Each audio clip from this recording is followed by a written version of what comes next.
Due to the existence of magic, this world has given birth to many demonic caves and demons.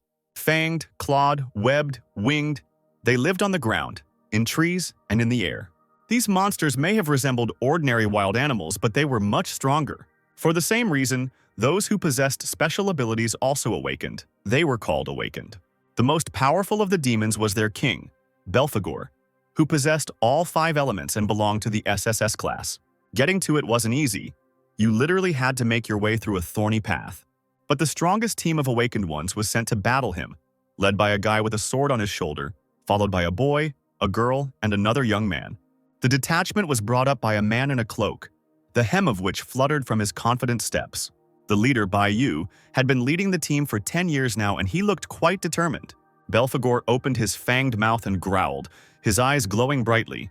A multitude of different creatures rushed towards the detachment, spreading their wings and releasing fangs. The team with the grand name Divine Core rushed into battle, following the orders of their leader. Their mission was to clear out demonic caves, and the current one was the 100th cave. L-class assassin whose element was lightning. The youngest member of the squad, Han Xiaoling, was an L-class cloud mage who used the Ice World technique. The squad leader climbed onto the ice bridge with lightning speed, holding his sword at the ready. Sparks flew in all directions, reflecting on the bumpy surface of the ice. A bright golden light surrounded them, passing through his body, entangling the blade of his sword. The jet struck right next to Belphegor and the monsters, hitting them with sparks. 3 of the squad stood right in front of the demons. These creatures did not frighten them. Lucian, an L-class star guide, was smoking calmly as he used the Starfall gravitational attraction technique. Golden energy spread around him, the gravitational pull intensifying. The gravity increased 100-fold, and Yu rushed swiftly through the sparks straight towards the demons. His squad watched their leader, ready to cover or come to the rescue. He landed, slamming his sword down on the Demon King, sending streams of energy through all the other monsters. The leader of the squad looked unwavering, his eyes hidden by white bangs, the corners of his lips turned down. He rose to his feet, ignoring the deafening explosion behind him. The commander-in-chief of the Divine Corps belonged to the L class, being a nuclear saint. He and his squad eliminated the Demon King, all 4 of them remaining unperturbed. Xiaoling stretched and complained that they had finished too quickly again, to which Yue promised to find him a couple more demon caves. Lucian, whose face was hidden in the shadows, remarked that the mission was first class and required the entire unit. Yu stood nearby and remained silent. Before them lay the chopped-up corpses of demons. Everything seemed too simple. The leader and the star guide looked at the spectacle before them. Yu picked up his sword to wipe the blade. He replied thoughtfully, "The intelligence called this Demon King special with his 5 elements and hidden skill." Suddenly, neat female hands with thin fingers grabbed him from behind. Yue pressed herself against the captain, reminding him of the vacation with a sly smile and asking if he would treat them, which greatly embarrassed him. Then the girl reached for his ear and suggested that they go somewhere together. He pushed her away from him, grabbing her cheeks, and said that everyone would gather together in the holy capital as usual. But the guy's face was burning. Yue smiled and called the ambush a failure. Xiaoling was indignant, telling the captain that he didn't understand anything about women, but Yu tried to ignore them, looking embarrassed. He suddenly looked over his shoulder, remembering something. The team leader asked about the guy who accompanied them. He realized that he was nowhere to be found. Lucian reported that he was going to do some cleanup and apparently didn't fight Belphegor. Yu called him the slowest, and Xiaoling said with a smile that the guy was a master at slacking off. They didn't notice how the person they were talking about was standing right behind them, yellow sparks flying around. His gloved hand shot into the air, his index finger rising up to form a green vortex of energy. His face was covered by a mask, but a sly grin could be seen from underneath it. He began to perform the purification operation, twirling his finger and making the vortex larger. Something cut through the air. It hit Xiaoling, piercing his head. Blood sprayed out to the sides. Yue looked at him in shock. Lucian stopped and turned around, seeing the blood spatter. The squad leader also didn't have time to understand what had happened, freezing in place. He turned his head, horror frozen on his face. But something like rage flashed in his eyes. Yu was stunned, her eyes widening in fear and the realization that her comrade was dead. Lucian's face was covered by a hood. He was clearly stunned by what he saw. Xiaoling fell to the ground. A pool of blood formed beneath him. Red drops splashed across the binding and pages of his books. Hearing the traitor's true divine mission, Yu gritted his teeth. But suddenly he realized that he couldn't move. A green haze began to flow around his body. He was shocked to hear that all his breakfast for the last month had been poisoned with paralyzing powder. Enormous roots grew from the ground, lifting boulders upward. Thin green petals grew through the thick bark. Vines grew and twined everywhere. This technique was called divine skill, flower, forbidden vines. The traitor wanted to eliminate the strongest of the team. His vines wrapped around 3 of them. Enraged, Yu, trapped by thick branches, tried to understand what had happened to his former comrade. He even suggested that he had gone crazy. Yue, closing her eyes from the force of the pressure on her body, asked what he was doing. Lucian remained silent, bowing his head. The traitor began to explain that the L-class cleansing operation meant cleansing the squad. The vines, under the influence of the boy's powers, squeezed Yue and Lucian even more. The leader shouted their names, seeing how they writhed in pain. They were ahead at a short distance, but Yu saw everything, understanding what had happened. Horror and despair flashed in his eyes. His mouth opened in a silent scream as he stared ahead at the splashes of blood. The red eyes' gaze turned furious for a moment, but Yue immediately froze, blood flowing from her mouth, dripping onto the thick bark of the bonds that had killed her.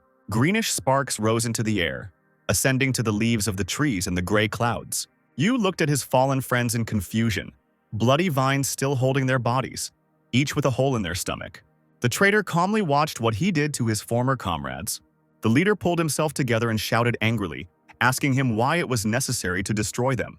He tried to find out which god benefited from the death of the divine core and why. His face was distorted with rage and indignation. He did not understand by what right they did this to them. The traitor began to speak, rising from his knee, vines twining behind his back. He stood right in front of Yu, calling him naive, while the dead stood aside. The leader of the divine core didn't even have time to realize how a shadow flashed in his direction.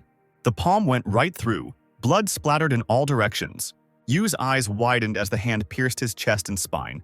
Bloody fingers were sticking out of the wound, the guy's body was still held by thick vines, and the traitor was standing nearby. Blood was running down the leader's lips and chin.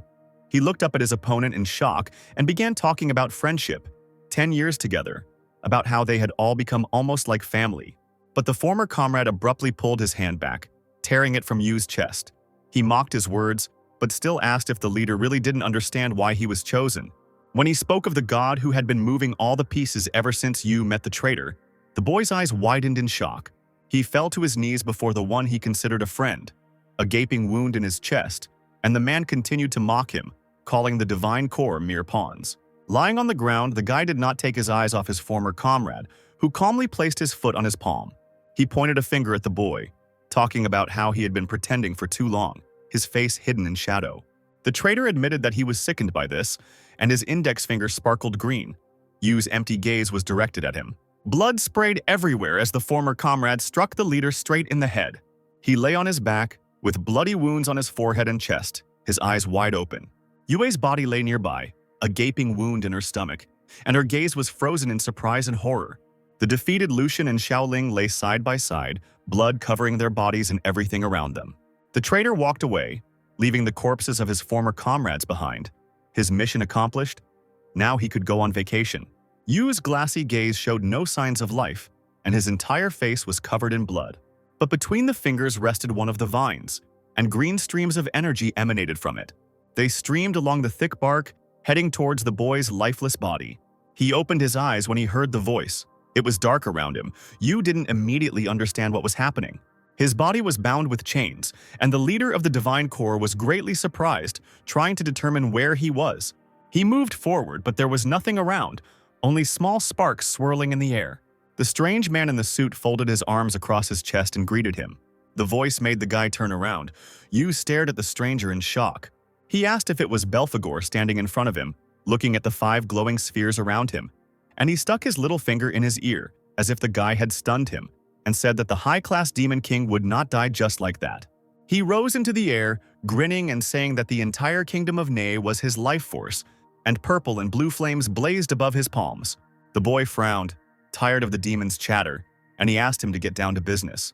For a moment, Belphegor's demonic form appeared above them, offering a deal, revealing that his hidden skill was called life regression. He stood in front of the chained Yu. A wave rose above them, forming foam. Belphegor placed his hand on the boy's shoulder and said that he could send him into the distant past, giving him a chance to change everything. His eyes were shining, There was something predatory in them, as was his grin, which did not at all resemble a smile. The leader of the vanished divine corps lowered his eyes, a shadow of sadness descending on his face. He remembered the beautiful Yue with her cunning gaze and flirtatious smile. His gaze grew harder as he thought about his comrades. The playful smile and cheerful laughter of young Xiaoling immediately came to mind, and he frowned, his eyes filled with hatred as he remembered his dead friends. The image of Lucian, whose face was hidden behind a hood and who always had a cigarette in his hand, also came to mind. Their days together, when the whole team would carefreely head out on a mission, as if they weren't afraid of any danger. His eyes lit up with righteous anger. His eyebrows arched in fury. The mocking face of the traitor who had cruelly dealt with the entire detachment did not leave his thoughts. Bloody bodies of friends lying on the ground. The moments of their death, it all stood before my eyes. The chains broke. Yu freed his hand. Looking ahead with hatred, he promised to kill the traitor. And he was also going to kill these faceless gods sitting on their thrones. After all, they stood on par with the one he considered a comrade and were responsible for the deaths of his friends. A grin resembling a snarl appeared on Belphegor's face again, and he actually bared his fangs. The demon was delighted with Yu's agreement. He was going to give him something else. A heart appeared in his palm and multicolored waves swirled around it. He called it a welcome bonus. The boy frowned as he looked at what appeared in front of him, wondering why the demon had decided to make a deal with him and what the price was. Belphegor chuckled, his face darkening for a moment, his eyes and smirk becoming more sinister. Someone's voice persistently called his name, and Bai Yu slowly opened his eyes. An irritated, curvy woman stood in front of him and swore. The boy's eyes widened. He suddenly realized that he had indeed returned and was now in the middle school department of the Awakened Academy. He stared at his hands, trying to understand that he was really seeing his body, which had become several years younger. The boy was incredibly surprised when he discovered that at that moment he had not yet woken up. His teacher was furious that he was sleeping before the awakening ceremony, so she asked him to stand behind her. And he raised an anxious gaze to teacher Huan, sweat appearing on his face. It still amazed him that he was back in his school days. Rising from his seat, he walked along the desks, thinking about how Belphegor's ability had allowed him to be reborn. He looked around at his classmates, thinking that he hadn't seen them for almost 20 years. For a moment, his gaze caught on one of them. The boy stood at the very back of the class, and teacher Huan decided to continue the lesson and asked everyone to focus. She began to talk about the existence of 5 elemental forces in the world: electrical, plant, cloud, nuclear, and stellar. Yu also listened attentively, remembering his friends, and the woman continued, saying that each person can possess only one element. She put her hand forward, and bluish lights formed in the air under her fingers. The teacher proudly announced that she possessed the rarest cloud element. Huan explained that depending on how the element connects with the body, they are divided into 3 categories: combat, support, and special. The combination of the 5 elements with different roles creates a variety of professions. The woman started talking about the school's most powerful guild. The guild consisted of a star mage, a cloud warrior, a nuclear bard, and a lightning assassin. The teacher leaned her hands on the table and declared that her students had already surpassed ordinary people, awakening the potential among millions, which is why they were praised from childhood in their finest hour. She firmly said that today is the most important day, and added that there are almost 100 known awakened professions. They are divided from the lowest to the highest: dust, coal, abyss, and heavenly. Her eyes lit up and a cruel smile appeared on her lips. When Huan said that everyone would only get one chance to awaken, the students tensed up. The woman raised her fist up and said that their profession would be determined that afternoon. Young Yu was not frightened by the teacher's words. He looked ahead firmly and resolutely. All this filled him with terrible nostalgia. He walked across the schoolyard and looked around, remembering how he first woke up here. His attention was drawn to the guy with glasses who fell right next to him. Yu turned around, looking at the one who caused the boy to fall. 3 bullies stood to the side and taunted, insulting the one they were bullying. The boy lay on the ground, looking tensely at the elders towering over him. The leader of the hooligans stepped on his palm, continuing to say offensive things. Hong Qiangsheng was an E-class assassin and possessed a rare red-rank awakened star element, so everyone else was nothing to him. The boy with glasses handed the money to the older man, apologizing, and he reached for the bills, grinning. Yu watched this from the side.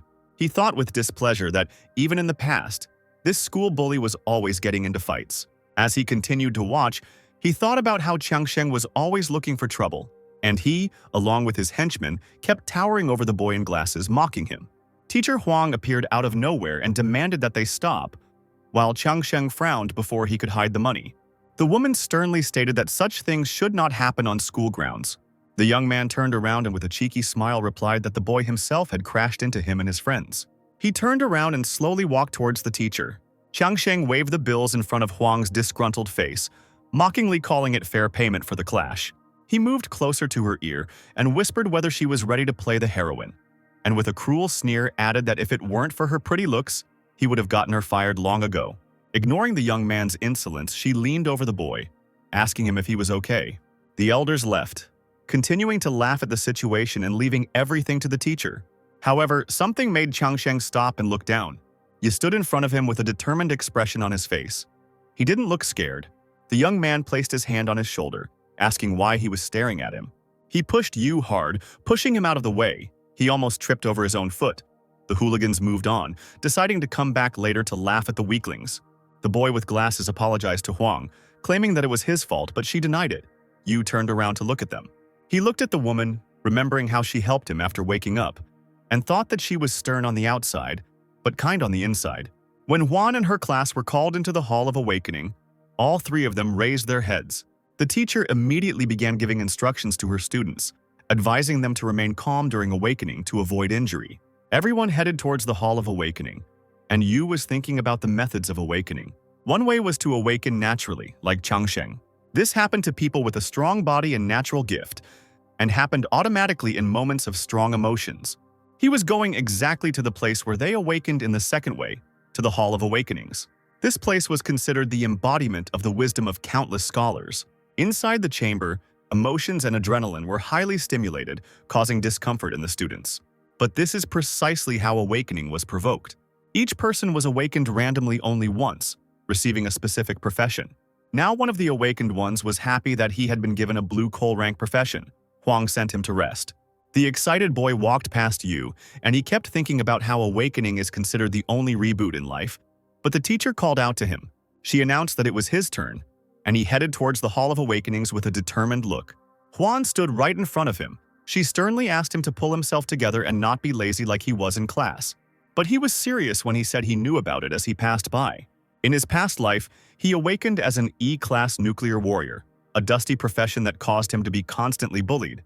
When he went inside, looking around, he remembered that he had awakened the rarest type only on the S-class, and he thought that he must have a nuclear element, wondering who he would become this time when multicolored vortices surrounded him. Green sparks and petals swirled around him. Sweat broke out on his face, but he remained calm. He tensed up but tried to control himself. A golden haze passed through his body, and Yu was surprised as he looked at his hands. He grabbed his jacket, his eyes wide and not understanding what was going on when he felt a heat inside. His eyes grew even wider when he heard that the Infinite Awakening system had been activated. The stunned guy saw a table in front of him. All the elements were at 0, but since his body contained 5 types of elements, he could choose any class from these elements as a starting one. Yu was also informed that later, when a certain element accumulated enough energy, he would be able to obtain a new random class for that element or improve the original one. The guy jumped up, looking at the table. He asked what this could mean. Continuing to look up, he clarified whether he would be able to not only choose an awakened element and class, but also obtain new classes in the future. He could collect Dust and Coal rank class, and also the class of the Abyss rank and the Heavenly one, and all the qualities would be with it, and even get a class of special quality, to which he was told that this is true, but you can only choose the initial one, and all subsequent ones will be given out randomly. The boy suddenly remembered Belphegor holding out a heart to him, which was surrounded by the symbols of 5 ranks. He clenched his fingers on his chest. A multicolored haze glided through them, and Yu understood what the agreement with the demon had led to. A variety of images, people of different classes and ranks, arose in his thoughts. All of them possessed powers that Yu himself could have obtained. Waves of energy from all 5 elements passed through his fingers, and he gained the ability to awaken endlessly. When he heard that after choosing a starting class, all elemental scales would be reset, he frowned, and after the advice to choose wisely, a sly smile blossomed on Yu's face. His classmates were waiting outside, not understanding why he was staying inside for so long. But when the boy came out of the Hall of Awakenings, they immediately turned around, glad that he had finally come out. Huan approached him and with a kind smile asked what class he had awakened, and he closed his eyes and asked for forgiveness for having to disappoint the teacher. However, he said with a grin that he had awakened the nuclear warrior class, the worst green quality. The woman glanced at the student, tilting her head to the side in understanding. But suddenly she leaned over him with an inspired smile, saying that everything was fine. Even among the green quality, outstanding people appeared and asked him not to give up. The boy looked up at the teacher, asking her not to console him. But Huan put her hands on his shoulders and closed her eyes, claiming that she understood his feelings. She advised him to rest, pushing him towards the exit. A mocking laugh was heard from the side. The guy became wary, shifting his gaze. Qiangsheng mocked the teacher's words, standing nearby and holding a glass of drink. Huang immediately frowned. Yu also glanced displeasedly towards the impudent youth. He looked closely at the bully, listening to him insult his teacher. The woman pursed her lips as she looked at Qiangsheng, who continued to mock her. He pointed his finger at both of them, mocking the words Huan had said to her student, his friend standing behind him and smirking. The young man said with a cheeky grin that the quality of the dust rank meant that he was at the very bottom. As he leaned over the boy, claiming that the gods only choose the strong and that the weak are meant to be humiliated, Yu's eyes widened. Their anger flared up again when he heard about the gods. Huang asked Qiangsheng why he was here again, and he continued his insolence, claiming that those with dusty quality could now only sit in the back rows. He asked why this was happening, but the teacher and student remained silent. Qiangsheng began to talk about a society in which those who have no power, no connections, no future will always be in the background, forgotten by justice. The strong get better resources and become stronger and stronger. But the fate of the dusty class is sealed. From the moment of awakening, they are destined to be only low-level laborers among the awakened. He kept talking and talking, humiliating and mocking the dusty class. Huan looked away, frowning and becoming more and more upset with every word the young man said. Qiangsheng approached her, reminding her that she had a flickering rank, which meant she could only work at the school for pennies. While he was humiliating the dusty rank, Yu's eyes fell on the glass of drink in his hand. He instantly grabbed hold of him, intending to shut the young man up. The boy, with an unperturbed expression, squeezed the glass, splashing the drink in Qiangsheng's face. Foaming liquid was running down his face and dripping from his hair.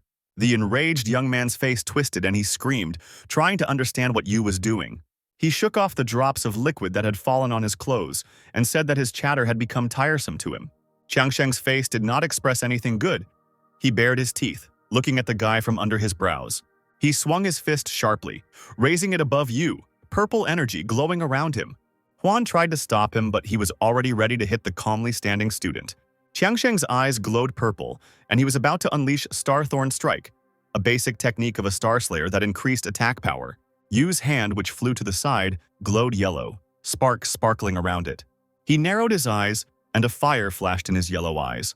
A yellow sword appeared in the guy's hand, and he blocked the enemy's attack with a confident face. Qiangsheng gritted his teeth, and in addition to the anger, surprise appeared in his eyes. But there was no time to be amazed. He was drawn back. Yu parried, his face expressionless as he glowed golden. Qiangsheng was knocked off his feet and flew backwards, not even having time to repel the attack. His hand turned black, purple energy glowed around him, and debris fell in all directions. And he looked after him, keeping his composure, his eyes glowing yellow. Qiangsheng landed on the ground, leaving behind a trail and clouds of dust. His opponent pulled the glowing sword aside, trying to see the stricken youth through the dust. A confused Huang sat on the ground. Spectators gathered around. Yu also looked towards his opponent. Qiangsheng lay sprawled on the road, dust still swirling above him. He turned his head to the side and coughed, spitting out clots of blood, a stunned expression on his face. His mouth was stained with blood, and he turned an angry gaze towards his opponent. And he stood before him, confidently holding his glowing sword, a golden aura enveloping him. Looking at the boy who was younger than him, the young man tried to understand what had happened. The other students, with their mouths open, looked at what was happening. They were perplexed, also not understanding anything. And he raised his sword up and announced that he had chosen the nuclear warrior class himself. He slung his sword over his shoulder, looking down. Thanks to this fight, he had leveled up his skill a little. Tilting his head to the side, the guy grinned and said that he was just used to it. Rising to his feet in front of the glowing guy, Qiangsheng laughed and called the incident luck. He leaned his hand on his leg, grimacing and again humiliating the opponent's class, comparing it to his own. Huang stood between them. She couldn't believe it was an accident, looking at Yu. She looked at him with prejudice, thinking about the student using a top-notch movement skill that was only available to a warrior. He used a parry to block the damage at the moment when he would have been hit the hardest, and with an impossible reaction, he reflected the physical damage back at the enemy. When parrying, if the block was performed in time, 100% of the damage could be nullified, and when reactivated for a short time, there was a chance to reflect all physical damage back to the enemy. The stunned woman stared at her student, realizing that her teacher had not been able to master this technique even after 10 years of hard training. And this boy just woke up and was able to use parry even without any combat experience. Qiangsheng's eyes glowed purple. A bayonet appeared in his hand, and he grinned, asking Yu if he was ready to die. He was furious, shouting insults at his unyielding opponent. He stood there thinking about the reasons for his choice. His class only seemed weak. He remembered himself from the future, the one who had achieved, or rather, would still achieve, a lot. Now he understood that judging a person's future and life by their birth was a mistake that could only be realized many years later. The guy was ready for the enemy's next attack, standing in front of him with his sword lowered. He gripped his bayonet tighter, intending to attack, and a dusty haze rose around him again. The gawking students whispered that using awakened powers for duels in school was strictly forbidden, and there were many witnesses to this battle. They suddenly started talking about the families of the fighting disciples, about their social statuses, which differed greatly. Qiangsheng himself knew about this and smirked. The bespectacled boy, who had recently fallen into the clutches of a bullying youth, was worried that Yu would be expelled if he took the bait, and he asked the teacher what to do. The woman watched what was happening in confusion. She herself did not understand what to do. Finally, she raised her hands and excitedly announced that everyone had just awakened, and perhaps the students would become comrades in future battles. She asked them not to rush. Qiangsheng was angry at her for interfering. He wanted to take revenge for the provocation. He pointed the point of his bayonet at his adversary, assuring him that he would not forgive such a thing, even if the boy fell on his knees and begged for forgiveness, and adding that he would make him understand the difference between the chosen one and the loser. He laughed maliciously when he called this difference an unbridgeable gulf. Huang stared at him tensely, admitting he was right. The reason for the huge difference in quality was the difference in stat bonuses. Yu remained to the side, listening silently. The teacher knew perfectly well what bonuses both ranks received. She understood that Yu's characteristics were inferior to Qiangsheng's. The young man was much stronger and more dangerous than her student. The evil grin never left his face. He was already ready to attack the enemy, whom he considered weaker. The gap in strength was so great that Qiangsheng looked like a giant, with his stats next to his opponent and his stats. Even the bespectacled boy Yu stood up for felt that he had been completely crushed by his opponent. He adjusted his glasses, looking at the guy and wondering why he would take on someone so strong, despite the fact that such people were disgusting. But he himself believed that the best solution to survive in such a society was to avoid being a scumbag. However, this was not always possible, and he came under attack. In that case, he thought, it was worth learning to swallow humiliation. The frightened boy came to the conclusion that only those who knew how to bend and give in could be saved, and that direct confrontation was the most foolish choice. While he was thinking, Qiangsheng was already attacking Yu. Huan shouted at the student, warning him. She looked quite alarmed. She watched the scene, seeing how powerful the attack was and how incredibly fast Qiangsheng's speed was. But Yu stood in place, lowering his sword. He did not move from the spot, as if he was not worried about what would happen next. The enemy was too close. He had almost caught up with the guy, and it seemed that he had no chance at all to dodge or block the blow. Yu smiled, looking at him and tilting his head to the side. He was surprised by his opponent's words. Despite Qiangsheng's characteristics and speed, the guy had no intention of dodging and used swiftness this time. A purple beam cut through the air, sparks flew in all directions. Yu's body glowed golden, and now he used the instant flash to appear behind the enemy. The confused Qiangsheng almost stuck the bayonet into his body, but realized in time that there was no one in front of him. He tried to figure out when the guy had disappeared from his sight. Turning around, he saw the enemy behind him, but a painful spasm twisted his body. Qiangsheng coughed. Blood poured out of his mouth, and he clutched his chest, bending over. And he stood over him, turning away, while everyone else watched both of them in shock. The young man lay on the ground, continuing to cough and vomit blood. Satisfied with himself, Yu looked forward, not paying attention to the enemy behind him. The observers talked among themselves, trying to figure out what had happened. It looked as if Qiangsheng had fallen on his own. Someone, looking at him, suggested that the young man had slipped. The boy in glasses covered his mouth with his hand, grinning at the fallen man. The perplexed Huan also did not see what happened. A girl with pink hair stood behind him. She watched the others thoughtfully, also trying to understand what was going on. The student managed to understand that at the moment of Qiangsheng's attack, Yu activated swiftness. And this was an improved form of swiftness, an instant flash. But she couldn't understand what Yu had done to be able to so easily injure the enemy with one move.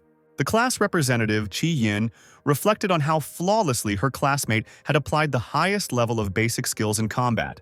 The rest watched the guy and glanced at Qiangsheng lying on the ground, talking about their fight. Thanks to his victory, Yu received 50 star points. His assumptions were confirmed, he gained experience, and defeating an enemy of a certain element gave him elemental points. He exhaled and realized that 50 points was too little, so he decided that he needed to level up his skills and advance through the ranks faster than before. Qiangsheng, behind him, began to rise to his feet, stopping coughing as he raised an enraged gaze to the opponent standing in front of him. His fingers closed on the hilt of the bayonet. The young man intended to take revenge. He rushed towards his opponent, stretching his hand forward to strike again, although in fact he wanted to kill him. A voice from the side distracted him and he tensed up. But Yu calmly turned around. The dean of the junior department of the academy, Hong Liang, appeared in front of them, looking sternly from under his glasses, asking the young man if he hadn't disgraced himself enough. Qiangsheng raised his head, clutching his throat. The dean was his uncle. Yu looked at the man carefully. Liang addressed the others, sending them home to rest for the weekend after waking up, and they hurried. He advised the students to tell their families about their awakened professions, and the rivals froze in place. The words about family and home awakened strange feelings inside her, and Yu's eyes widened. The dean turned his gaze full of displeasure and contempt on him. He wanted to address him. Liang's face darkened, but it was clearly visible how he frowned, wrinkles appearing on his forehead. However, the man and his anger did not bother the guy, who was frozen in realization. He grabbed his head, realizing that since he had returned to the past 20 years, it meant that his loved ones were still alive. The boy stood there, amazed by what he had just understood and remembered. The dean tried unsuccessfully to get his attention, and he took off, leaving behind a dissatisfied Liang, a surprised Qiangsheng, and a confused Huang. She watched him go, as did the angry dean. He turned to the woman and irritably pointed out her mistake, advising her to keep the student under control, but said that he would pretend that nothing had happened. Huan bowed, regretting what had happened, but the dean turned away, chuckling. Qiangsheng stood in front of his uncle in his office, trying to come up with an excuse for what happened. The young man was beside himself with rage. He clutched his collar with his fingers and clenched his teeth, believing that his opponent had simply been lucky. The dean slammed his palm on the table and called his nephew's words nonsense, frightening him with a sudden outburst of rage. The man began to explain what happened the moment they started fighting. He said that Yu used instant flash, which was a high-level skill. Liang explained how the boy managed to win their battle. He added that Qiangsheng's opponent had used the basic abilities of a warrior, but in such a way that even the man himself, with his 15 years of combat experience, could not have performed it all with such precision. The dean called their fight ridiculous, comparing it to a game between a top-level pro and a child. Yu, meanwhile, was hurrying home, with dilapidated high-rise buildings rushing past. He ran and thought about what he should do after rebirth besides revenge. The guy stopped in front of one of the houses. He tried to catch his breath, looking with wild eyes at the entrance to his own house. Memories from the past immediately came flooding back to him, and a picture of destruction, blood, and a man emitting a red aura appeared before his eyes. And he himself, sitting on the floor, in tears and with an expression of horror frozen on his face. The guy stood there, still trying to catch his breath and come to his senses. He gritted his teeth, determination flashed in his eyes. He understood that he had to correct the past at any cost, even if it meant giving his life. My father was sitting in front of the TV, where some comedy show was playing. He laughed loudly, leaning back on the sofa and closing his eyes. The mother was washing the dishes. She seemed a little nervous, but she was smiling. Ya stood by the window and watched all this. A shadow appeared on his face. When he walked inside, his father turned his attention to him, and his mother turned around too. The boy clenched his fists as he heard his father say that he had returned from school early. His mother looked at him with a gentle smile, tucking her hair behind her ear, and he froze in place. Tears welled up in his eyes as he looked at her standing there. She continued to smile, her face glowing, and Yu thought about how glad he was that she was alive. Mom turned to him as he came closer and began showing him something with her fingers. She smiled and used sign language to explain to her son that she had prepared his favorite dish, hot and sour noodles.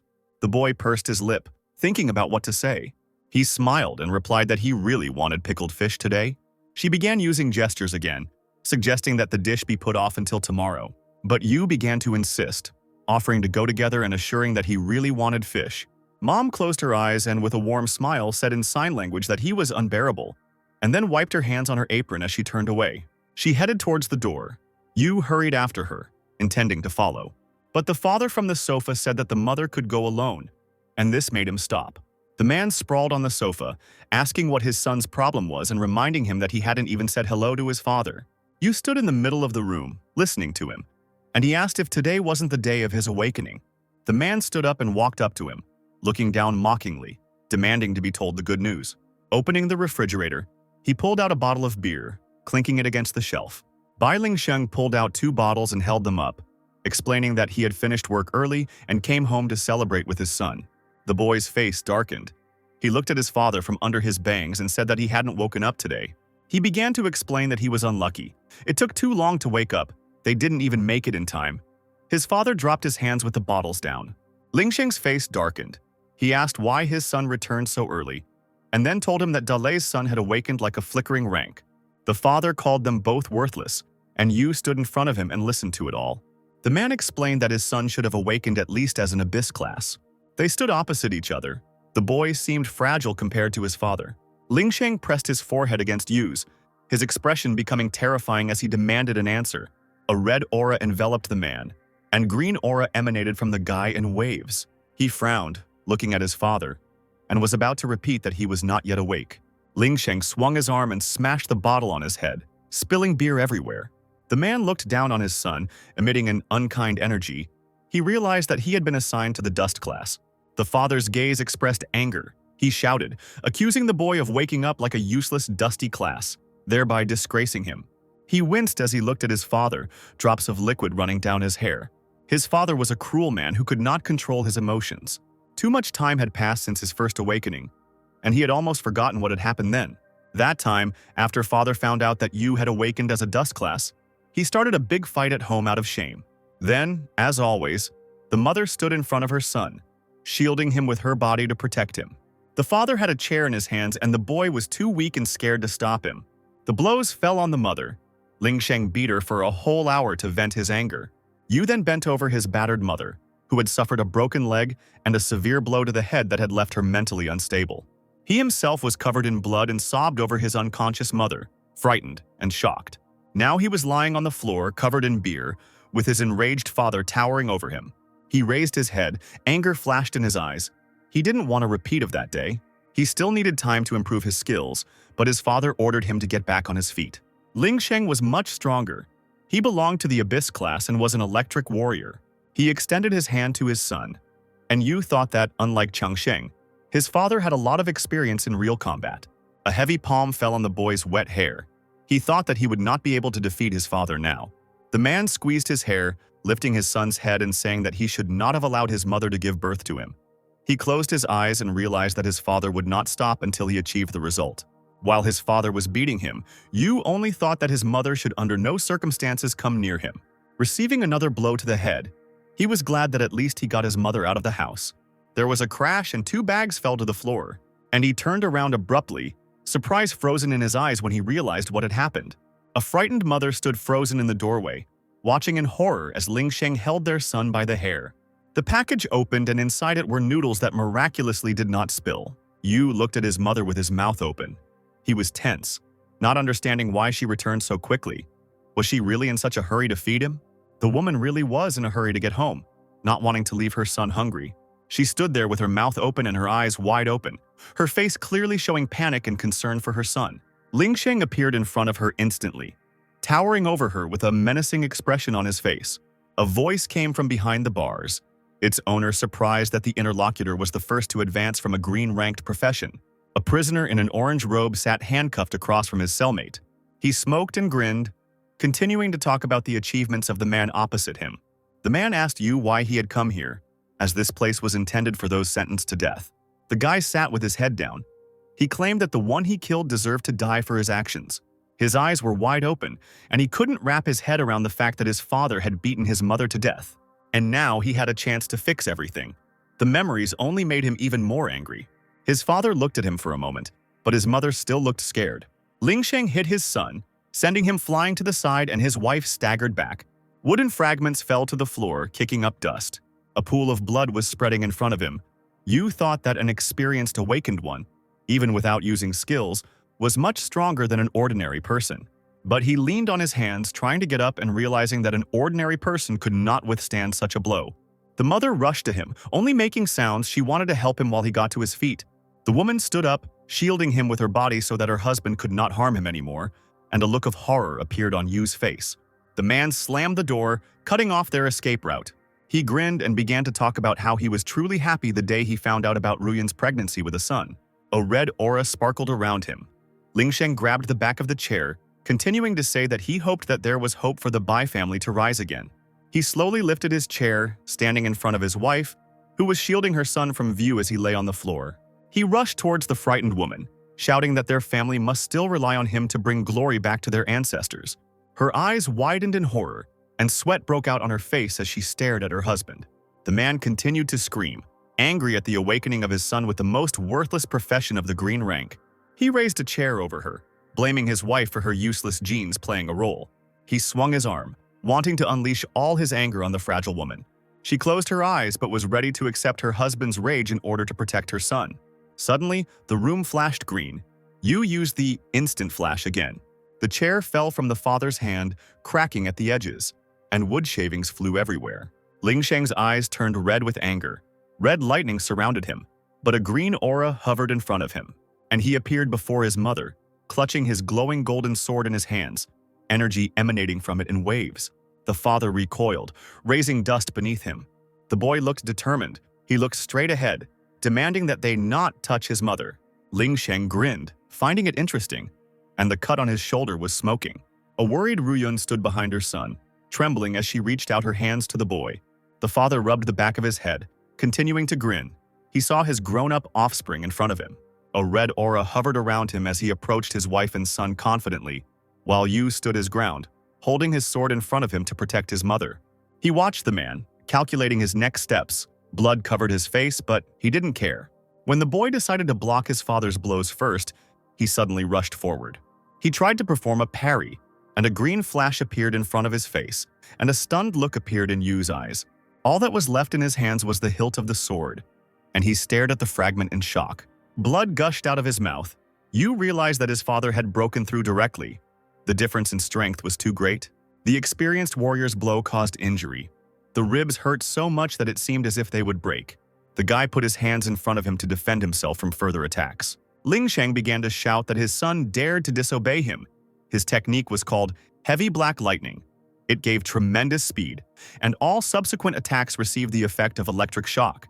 But Yu managed to grab the key hanging on his father's hip. Blows rained down on him from above, with a frightened Ruyun standing behind him, wanting to help. But he steadfastly endured everything.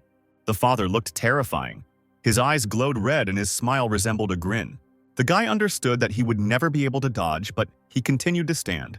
Ling Sheng noticed that his son was quite resilient, but because of his weak profession, he was going to beat him to death. He looked at his father from under his arm. He was covered in blood, but he was not going to allow the tragedy to be repeated in this life. The man lifted the iron chair from the floor, intending to continue the punishment. He lifted it above his wife and son, and they huddled together for cover. At that very moment, there was a loud knock, and a voice behind her demanded that the door be opened immediately. Ling Sheng turned around, indignant that someone was ruining the moment, while his wife shook to the side, clutching her battered son to her. The boy buried his face in his mother's hand, realizing that his saviors had arrived. The man walked up to the door and threw it open, angrily asking who had come and why they were pounding like that. In front of him stood the inspectors, Liang and Chen Jingwu, interested in what was happening. Ling Sheng was surprised that the deputy captain appeared at his doorstep. Ang showed the description and explained that a report had been received about a wanted criminal, Snow, who had been spotted near this house, and that inspectors were now conducting a door-to-door visit. He pointed at a portrait of a hooded man and asked if the owner of the apartment had seen anyone suspicious. Ling Sheng laughed. He had seen this man on TV and would have reported him. But the deputy's attention was drawn to the woman and child behind the man. Ruyun stroked Yu's head, looking worriedly at her son covered in blood. He looked up at the inspectors, taking his mother's hand. Ang pointed at him, seeing the state the guy was in, and asked the tense man what was wrong with him. Ling Sheng placed his hand on his shoulder, assuring him that the boy had fallen while he was out shopping for groceries, and the deputy glanced sideways at his palm. The boy suddenly interrupted the conversation, admitting that it was his father who hit him. The man's face darkened and he turned a displeased gaze towards his son. A few minutes ago, Yu himself called from the local store before going home and reported a man who looked like Snow. He knew that if information about the criminal appeared, the inspectorate would definitely move out in full force, but he did not expect that they would set out to search so quickly. Ang asked Ling Sheng if his son was telling the truth, but he immediately began to deny it, saying that he could not raise his hand against his own child. However, Yu began to talk about how he received all the injuries. The deputy froze, looking at him in shock. His father also did not take his eyes off him. The guy reminded me of Chapter 2, Article 11 of the Canon of the Regulation of the Actions of the Awakened, which stated that any violator who posed a potential threat was subject to immediate detention. Ang and Jingwu, who was writing something, were very surprised by the guy's knowledge and stared at him. Ling Sheng clenched his jaw, turning to look at his son. He asked him if everything was okay with his head. Inspector Ang announced to him that he was under arrest. His partner still looked surprised. The enraged man rushed towards Yu, but Jingwu intercepted him, holding him back and warning him that if he resisted, measures would be taken. The father continued to scream through a small crack in the door as the inspectors dragged him along. The guy froze at the door. Ruyan stood motionless behind him. Yu turned to face her, his eyes devoid of fear, only confidence. She rushed towards him, hugging him, and he tried to calm her down, repeating that everything was okay now. They hugged, and the boy thought that he was able to protect his mother this time, and he had 15 days. She cried. Yu claimed that it was the last time, and he thought that he had enough time to become stronger. Behind his mother's back, he was clutching something tightly in his hand. The very same key that he managed to steal from his father during the battle.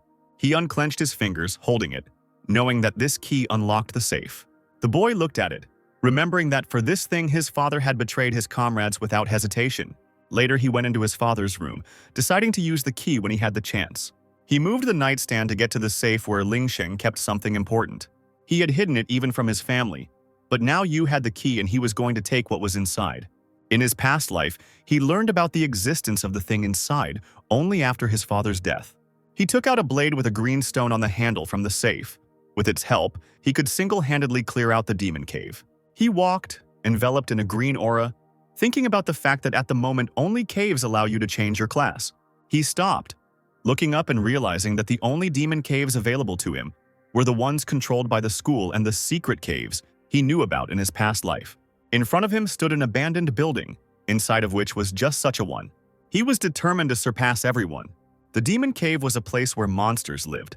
Awakened ones could go there to gain experience in battles with monsters and increase their level and strength. Meanwhile, in the detention room, the inspectors discussed the false alarm that had called the entire security team to task. Ling Sheng stood by the bars, leaning against them, and listened to the conversations of those present. There was a description of Snow on the table, and the inspector said that if he was actually in the area on the day of the holiday, it would be a big problem. Jingwu sat opposite Ang and started talking about the captain's return, but his partner interrupted him. Ling Sheng decided to attract attention and began to beg for mercy, promising that this was the first time he had done this and that he would not do it again. He spoke with an awkward smile about how his friend had opened the best postpartum center in Chuxi County. Knowing that the deputy was about to have a baby, Ang rose from his desk, slamming the folder shut, frowning as he realized the man was trying to bribe the inspector, reminding him that he had previously been a member of the guild. As he left, he asked the prisoner if he had any idea how he had gotten to this point. Ling Sheng froze, clutching the iron bar of the cell. Something like realization appeared on his face. Jingwu picked up his documents from the table, smiling as he informed the man that the news of the bribe would mean more than just detention, and advised him to rest before being transferred to the prison of the Awakened the following day. The door slammed behind him, and a red aura formed around the prisoner. He clutched the bars of the grate, his eyes blazing with rage. He was insanely angry at his son. Ruyan lay on the bed, resting after a hard day, while her son was getting stronger. Yu's bed was made, and there was a note on top of the blanket. The guy himself confidently headed towards the demon cave, emitting a green aura and clutching a blade in his hand. He knew that most of the caves were guarded by guilds as soon as they were discovered. Staring ahead, Yu was about to go inside. As he continued on his way, he thought that the caves contained many demonic creatures. as well as demonic ore resources, making them the best place for awakened ones to develop their abilities. He stopped in front of the dark room, remembering that caves were very dangerous and usually required a team to enter after official inspection. He pressed his palm against the wooden door. There was a cabinet with files next to it. The guy remembered that in his past life, this cave was reported in the news only after 5 years, because it had been hidden for too long. An F-class demon cave would usually require 3 E-class awakened. An E-class cave required a team of 5 people, 3 of whom were E-class and 2 of whom were D-class. He opened the door, figuring that this cave had a chance of being F-class. Everything around was red as Yu stepped forward. This cave was the lowest level he could enter at the moment. A black smoke appeared from somewhere, and the guy extended his fingers towards it. He looked around, realizing that the cave was full of dangers and required the cooperation of various elemental and professional teams to increase the chance of victory. But he had no other choice because he needed to become stronger on his own as soon as possible. So Yu confidently walked forward towards the danger, enveloped in a green aura. It became cold around. The area was covered with ice and snow. The guy came to the conclusion that the territory belonged to cloud-type magical beasts. Sharp, icy cliffs towered above him, but he continued on his way. Ahead of him lay a huge beast covered in fur and sharp spikes, and Yu thought that someone had already been here. In front of him lay the remains of the unfortunate people who had dared to come here, and right opposite him slept a bear. And looking at the beast, he knew that it was an E-class elemental ice bear. From the side came the sound of stamping feet and the scraping of claws on the ice. And suddenly I realized that the cave belonged to E-rank demons, and the chance of meeting them was 10%. He frowned as he looked around, realizing that the cave had not been discovered because most of the monsters were dormant. E-class forest snow wolf, a cloud-type elemental beast, rushed at the guy. Yu gripped the blade. He understood that the level of one wolf was higher than his level. The beast jumped in front of him, baring its teeth. It looked quite frightening. The guy jumped to the side, preparing for battle. He was not at all afraid of this wolf. He held the blade out in front of him as the demon leaped at him, the blade piercing its fanged mouth. But the wolf jumped back. Blood splattered to the sides, however.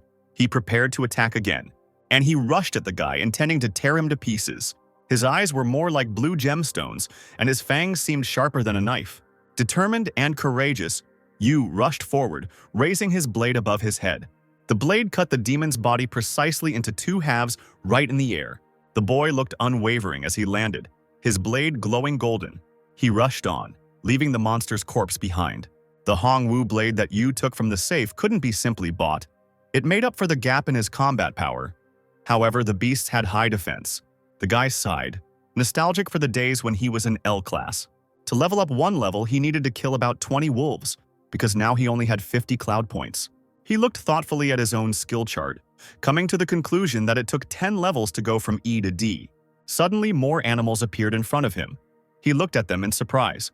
A whole pack of second-level wolves appeared out of nowhere, growling and ready to attack. And their leader, a 4th-level wolf, stood in front and grinned. The boy realized that the smell of the slain beast's blood had attracted the others, so he squeezed the blade harder. He looked at the demons, thinking that they would attack him in a pack. In a flash, Yu took off, kicking up the snow beneath him with his feet. He decisively delivered critical blows to the wolves' vulnerable spots. Weaving between the animals, the boy struck them again and again using evasion. He didn't give his 4-legged opponents a chance, using a counterattack. Continuing to hit vulnerable spots, he alternated between these 2 techniques. The wolves didn't even have time to touch him with their paws or fangs, but he continued to swing the blade, and he frowned, calculating his next steps. He had to deal the final blow to end this. He spun around in place like a whirlwind, sending clumps of snow flying in all directions. The wolves stood to the side and growled, watching the enemy and waiting for the moment to pounce. There was a deafening roar. The explosion sent golden lightning bolts flying in all directions, and they flew at the demons. Each wolf hit by the shockwave gave Yu 52 profession points. The boy stopped with his yellow eyes glowing. He had received 18 more snow wolf fangs on top of the first one. Only the Wolf King remained. His level was higher than the others, but Yu had no intention of attacking, his eyes blazing with confidence as he charged forward. Blood sprayed in all directions and the huge beast roared as the blade struck it. Yellow flashes flashed rapidly as Yu struck again and again. By defeating the Snow Wolf King, he received another 52 job points and a Snow Wolf Diamond. He stood there, thinking that he had successfully promoted to Class D. He was quite exhausted after the battle with the wolves, but he still needed to distribute his stat points and continue on his way. The loot started raining down from above, and the guy started picking up the pieces, thinking that E-class bodies had very weak endurance, and it wouldn't hurt to get a spatial backpack so as not to throw away a large amount of loot. He held the extremely durable red Snowwolf diamond in his hands, looking at it. As he moved on, Yu thought about joining the Divine Core Guild team because that was the only way he could enter the high-level demon caves.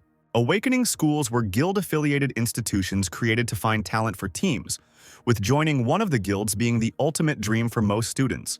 He suddenly remembered his father, who was kicked out of the team and couldn't advance beyond C-class. However, walking alone was still too slow, and the terrible cold was making him lose his stamina. Just as he was thinking about what to do next, he heard a growl behind him. Several more wolves appeared from behind the trees, and Yu rushed forward, intending to break away. Yellow flashes flashed again and again, trees falling under the onslaught of force. The guy's blade cut the passing tree trunks in half. The animals rushed after him, but he sped up to fight off the rest of the pack. Their speed was incredible. The forest was filled with the sounds of pursuit and the growling of wolves. The smell of blood and the noise attracted other demons, such as poisonous snakes. Other wolves also sensed a stranger in their territory and were attracted, and he braked sharply, kicking up the mud under his feet. He was breathing heavily, looking straight ahead, a hint of fatigue in his eyes. He figured it out the fastest way, but it attracted other animals. There were many of them. Fourth-level demons, they surrounded the guy from all sides. Another explosion in the air created a terrible roar, attracting the attention of all the animals. Yu turned away at that moment. He understood that the sound had awakened all the monsters, and it was time for another one to wake up. A huge paw covered one of the wolves, pressing his body to the ground. It was the same ice bear. Awakened by the noise, he was at level 8 and had activated Berserker mode, in which he attacked all targets indiscriminately. Several wolves were pinned down by rocks, while the remaining animals stared at the bear. The huge demon raised its paw to strike, and the boy immediately realized that he had entered Berserker mode, and he watched as the bear raged, knowing that it would attack anything that moved. Taking advantage of the other demon's hesitation, he decided to deal with the rest, knocking out profession points and getting new loot. He swung his blade, killing snow wolves and cloud pythons.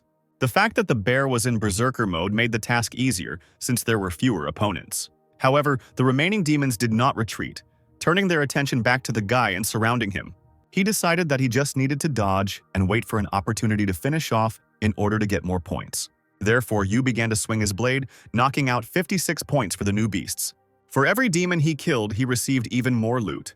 Looking at the bear destroying everything around him, the guy thought that E-class beasts are fierce but do not have sufficient intelligence.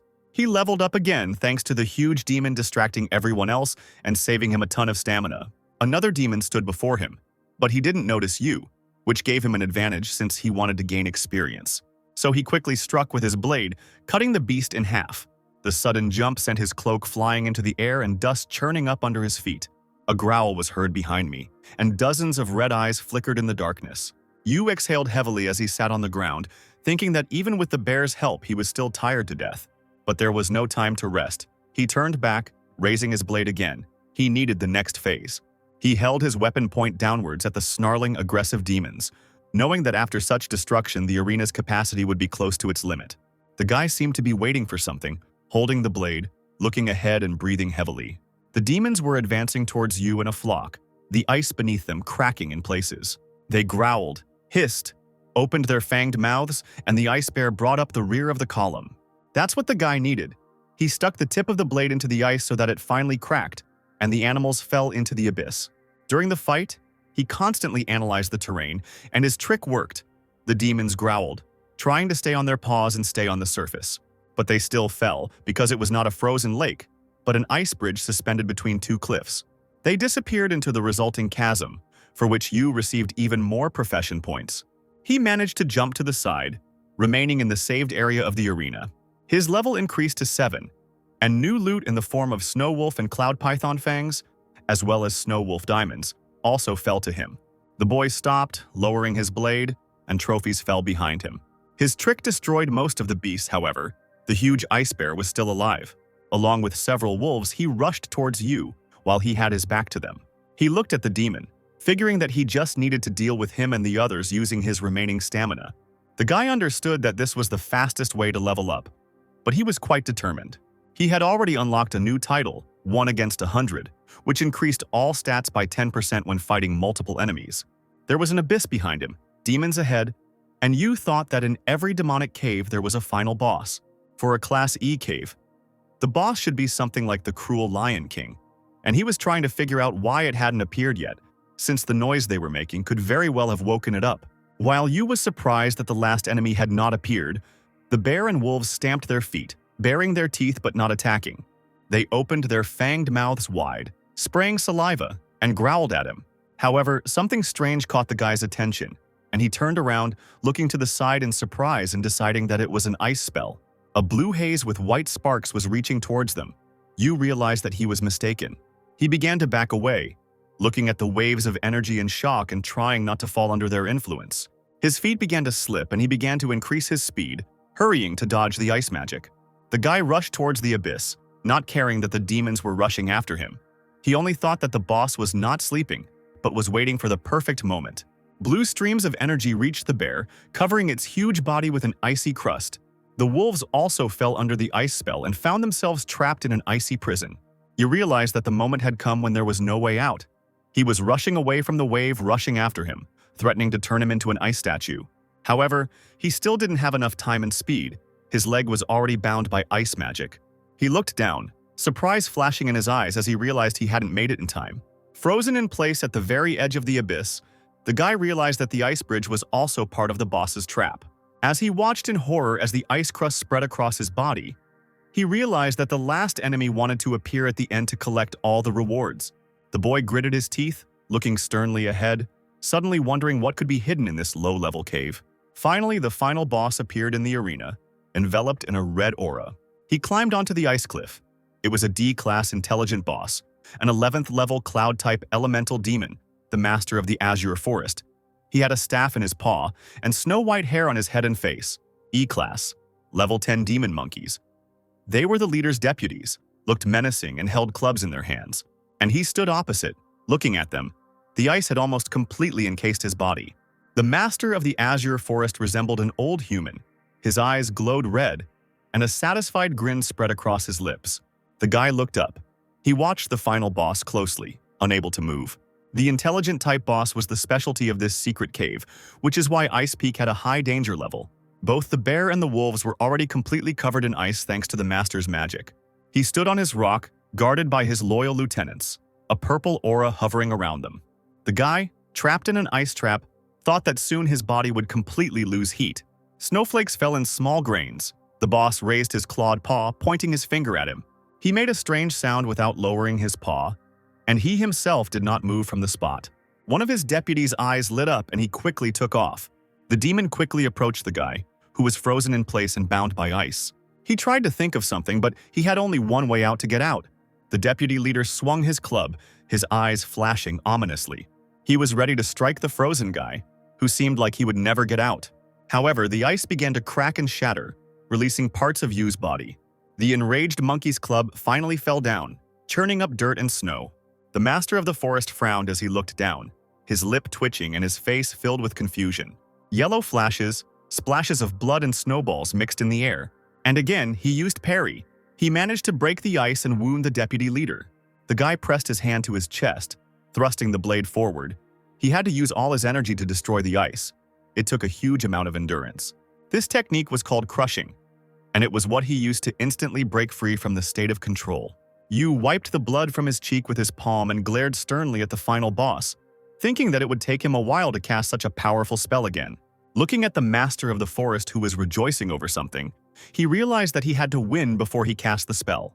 The boss raised one hand up and clenched it into a fist, apparently giving a command to his deputies. The master of the forest stood on an icy ledge. A bear sat at his feet and roared angrily. The wolves also prepared to attack, and Yu pointed the tip of his blade at the demons. There were still traces of blood on his face. He clenched his teeth, and rage flashed in his eyes. The ice bear, awakened by the noise, had a high level and was now undisturbed. The boy stood staring at him. The demonic beast was too close. His huge shadow covered him, and Yu thought that the nuclear element was by its nature the opposite of the cloud element. He tensed up, realizing that with his current stamina, it would be difficult to defeat even two monkeys.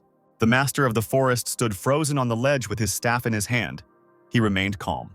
The bear sat at his feet, its eyes glowing yellow and its fanged mouth open. A pack of wolves and 2 monkeys stood right in front of you, ready to tear him to pieces. With lightning speed, the demon took off, the snow under his feet flying into the air in clumps. One of the monkeys rushed at you with a club. He, gritting his teeth, put out a blade, defending himself. He realized that if there were more animals, then his chances of winning would drop to 0. Out of the corner of his eye, he saw the second one heading towards them, but he continued to hold back the first one.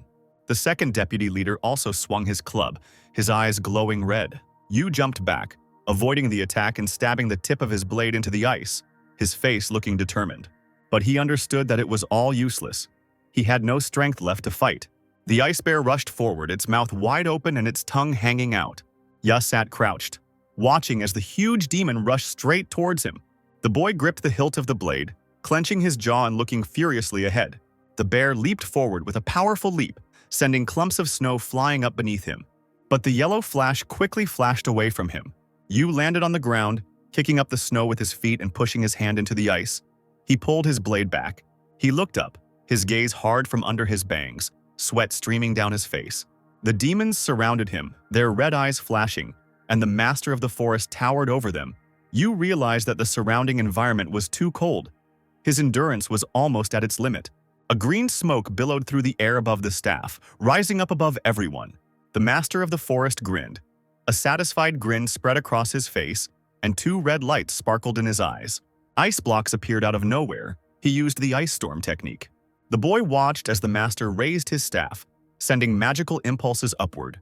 Surprise appeared on Yu's face as he tried to figure out if the cooldown on the boss's skill had passed.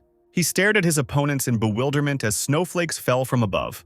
But he had to pass this test by remembering his past life. Then he fought with other demons and managed to train his perception of possibilities. Rushing forward, he thought that there were only 2 options. He could stay and fight with his stamina almost exhausted. Despite the uncertainty of his survival, the boy seemed quite focused. He rushed through the icy boulders, the snow kicking up under his feet and his eyes glowing yellow. He leaped forward and upward like a shadow, leaving the rock behind him, but a transparent haze trailed behind him. The magical powers of the ice reached his leg and bound it, leaving no chance. Ice enveloped his entire body, and he fell like a stone into the abyss, still clutching the blade. The master of the forest was surprised. Looking at this from his rock, he clutched his staff tighter. The bear and the wolves also froze in place, watching what was happening in stunned silence. Yu fell headlong into the abyss, trapped and motionless in his icy prison. He turned his gaze forward, realizing that in just a little while his end would come. The bottom of the abyss was very close. The guy was at risk of falling to his death, and it was unlikely that the icy prison would save him. Meanwhile, there was a knock on the door at home. Ruyun opened the door with a smile. She thought that her son was still sleeping because today was a day off. But with horror, she discovered that Yu was not there. The room was empty. She froze, looking at the bed with the blanket folded on it and the note lying on top. My son wrote that he was going to see a friend. He wasn't going to stay long and asked not to worry. Ruyun held the paper in her hands, rereading it excitedly. She thought that something was wrong. Yu would have said so directly if he was going to see a friend. She raised her head, looking away from the note. Only one question was spinning in her thoughts. What was happening to her son? The woman remembered how lovingly he looked at her. But there was something strange in his behavior, as if he had become a different person after returning home, and she became uneasy. The bloody bandage fluttered on the surface, leaving marks behind. He was carried away by the current past sharp rocks, the water turning red. Yu thought about how nearly 100 demonic beasts had fallen into the abyss when the ice bridge split. He grabbed one of the rocks, coughing and trying to get out, drops of water glistening on his hand. After he got rid of most of the demons, his level increased. He received stat points and trophies, but only 3 level-up points. Coughing, he began to climb out of the fast-flowing water. He did not lose his blade. As he fell, frozen in ice, Yu noticed something at the bottom of the crevice. It was precisely that river flowing below that he managed to fall into. He easily broke the ice, freeing himself from this cold prison. This was the second option, the only chance for survival, which he took advantage of. But he had spent almost all his stamina breaking through the ice. The fall from such a height had damaged his body too much. In addition, he had become hypothermic, and now he was struggling to get to the shore. He lay on the cold ground, completely exhausted, continuing to lose blood which spread beneath him. Yu closed his eyes in resignation, wondering if he had really reached his limit. As he lay weakened, he heard footsteps overhead. Another demon, opening its fanged mouth, appeared out of nowhere and let out a menacing roar. He was enormous, a 9th-level ice sovereign, a cloud element demonic beast. He towered over the exhausted Yu, who couldn't even raise his head. His body felt strange, as if his soul was falling into an abyss, losing all its energy. Memories flashed through his head like images. For example, the words of his father, who complained that he had not invited him for a drink. He remembered Yue, who she had asked for a hug with a happy smile a long time ago. The image of Shaolin conspiratorially offering to eat foie gras with rice also appeared in my mind. Yu Liuxian, who was standing at the document stand and asking for help sorting out the data. And also the image of a worried mother who asked in sign language if the wound on her head hurt a lot. His soul rushed through memories, as if he were reliving the fall into the abyss. The grinning master of the forest stood somewhere above, his red eyes flashing and his clawed fingers twitching. Suddenly, my father's hateful face appeared in my head. His eyes were also glowing red, and a smirk stretched across his lips. The image of a traitor from the past or future also appeared in his thoughts. He pointed his index finger at it. Yu is another man in a cloak, and with glowing eyes, they all insisted that Yu should burn in hell. Golden flames flared in the air. Words echoed in his ears. Someone said that he had reached his limit. He clenched his fist tightly, thinking that he had no limits. The bloodthirsty Ice Lord roared above him, his fanged maw wide open. And he remembered the regrets from his past life as he tried to get to his feet. Rushed straight into the demon's mouth, grabbing its long fang with both hands. The Ice Lord's eyes widened, a look of intense surprise evident in them as he glanced sideways at his opponent. Yu's eyes glowed yellow as he glared at the demon, insisting that he would never allow this to happen again under any circumstances. He pressed down on the long, sharp fang, leaning his whole body forward and causing the overlord to become stunned. Continuing to press, the guy, whose face was covered in blood, said that he had already died once. He jumped up quickly, swinging his leg. With a cry that he would not die again, he broke the demon's fang. It flew to the side, blood sprayed into the air. Another fang was also broken by a powerful kick, and the Ice Lord jumped to the side. With another kick, Yu sent the demon flying before he had time to recover. The boy landed on the ground, leaning on his knee and hand, clutching the blade in his hand. He was breathing heavily, clouds of steam coming out of his mouth. Only a desperate situation could have caused a class upgrade, and perhaps that was exactly what was happening now. A golden aura emanated from Yu, and snow wolves grinned and growled behind him. And in front of him loomed the Ice Lord. But the boy stood fearlessly right in front of him. He looked danger in the eye, reflecting on his decision to go through the labyrinth alone. The demons growled in unison, drooling from their fanged mouths. Behind him, demons of various levels crowded together, their red eyes glittering in the semi-darkness. And in front of Yu, the Lord stood tall and glowing with a golden aura, walking from side to side. He opened his mouth wide with broken fangs and growled menacingly. The boy suddenly realized that he was constantly throwing himself into hopeless situations to get rid of the sticky feeling from the past. He remembered his father's body lying in front of him. At that moment, the maximum release of adrenaline was activated in his body. He looked at the corpse with burning eyes, and now this very feeling has returned. The process of promotion has begun. The system reported that the conditions were not met, class promotion failed, but the advanced skill, Saint Swordsman's Core, was learned. Yu's gaze changed. He noticed that he had managed to master the ultimate skill ahead of time, although it was not enough to increase his class. He swung his blade, sending out golden sparks and energy that enveloped everything around him. Due to the extreme stress, his adrenaline rush was at its maximum, and he was about to cleanse the demons. His gaze became firmer, more determined, and he held the blade out in front of him. The Ice Lord rushed straight towards the blade aimed at him, growling menacingly. The guy swung the blade to the side, pressing the blade to his shoulder. He wanted to finish with one blow, but a bear was already approaching him from behind, its mouth wide open. The eyes of the other creatures were red in the semi-darkness. The shockwave spread out in golden rings, catching up with the demons. The swing of the blade created a crater around Yu, raising snow dust from the ground.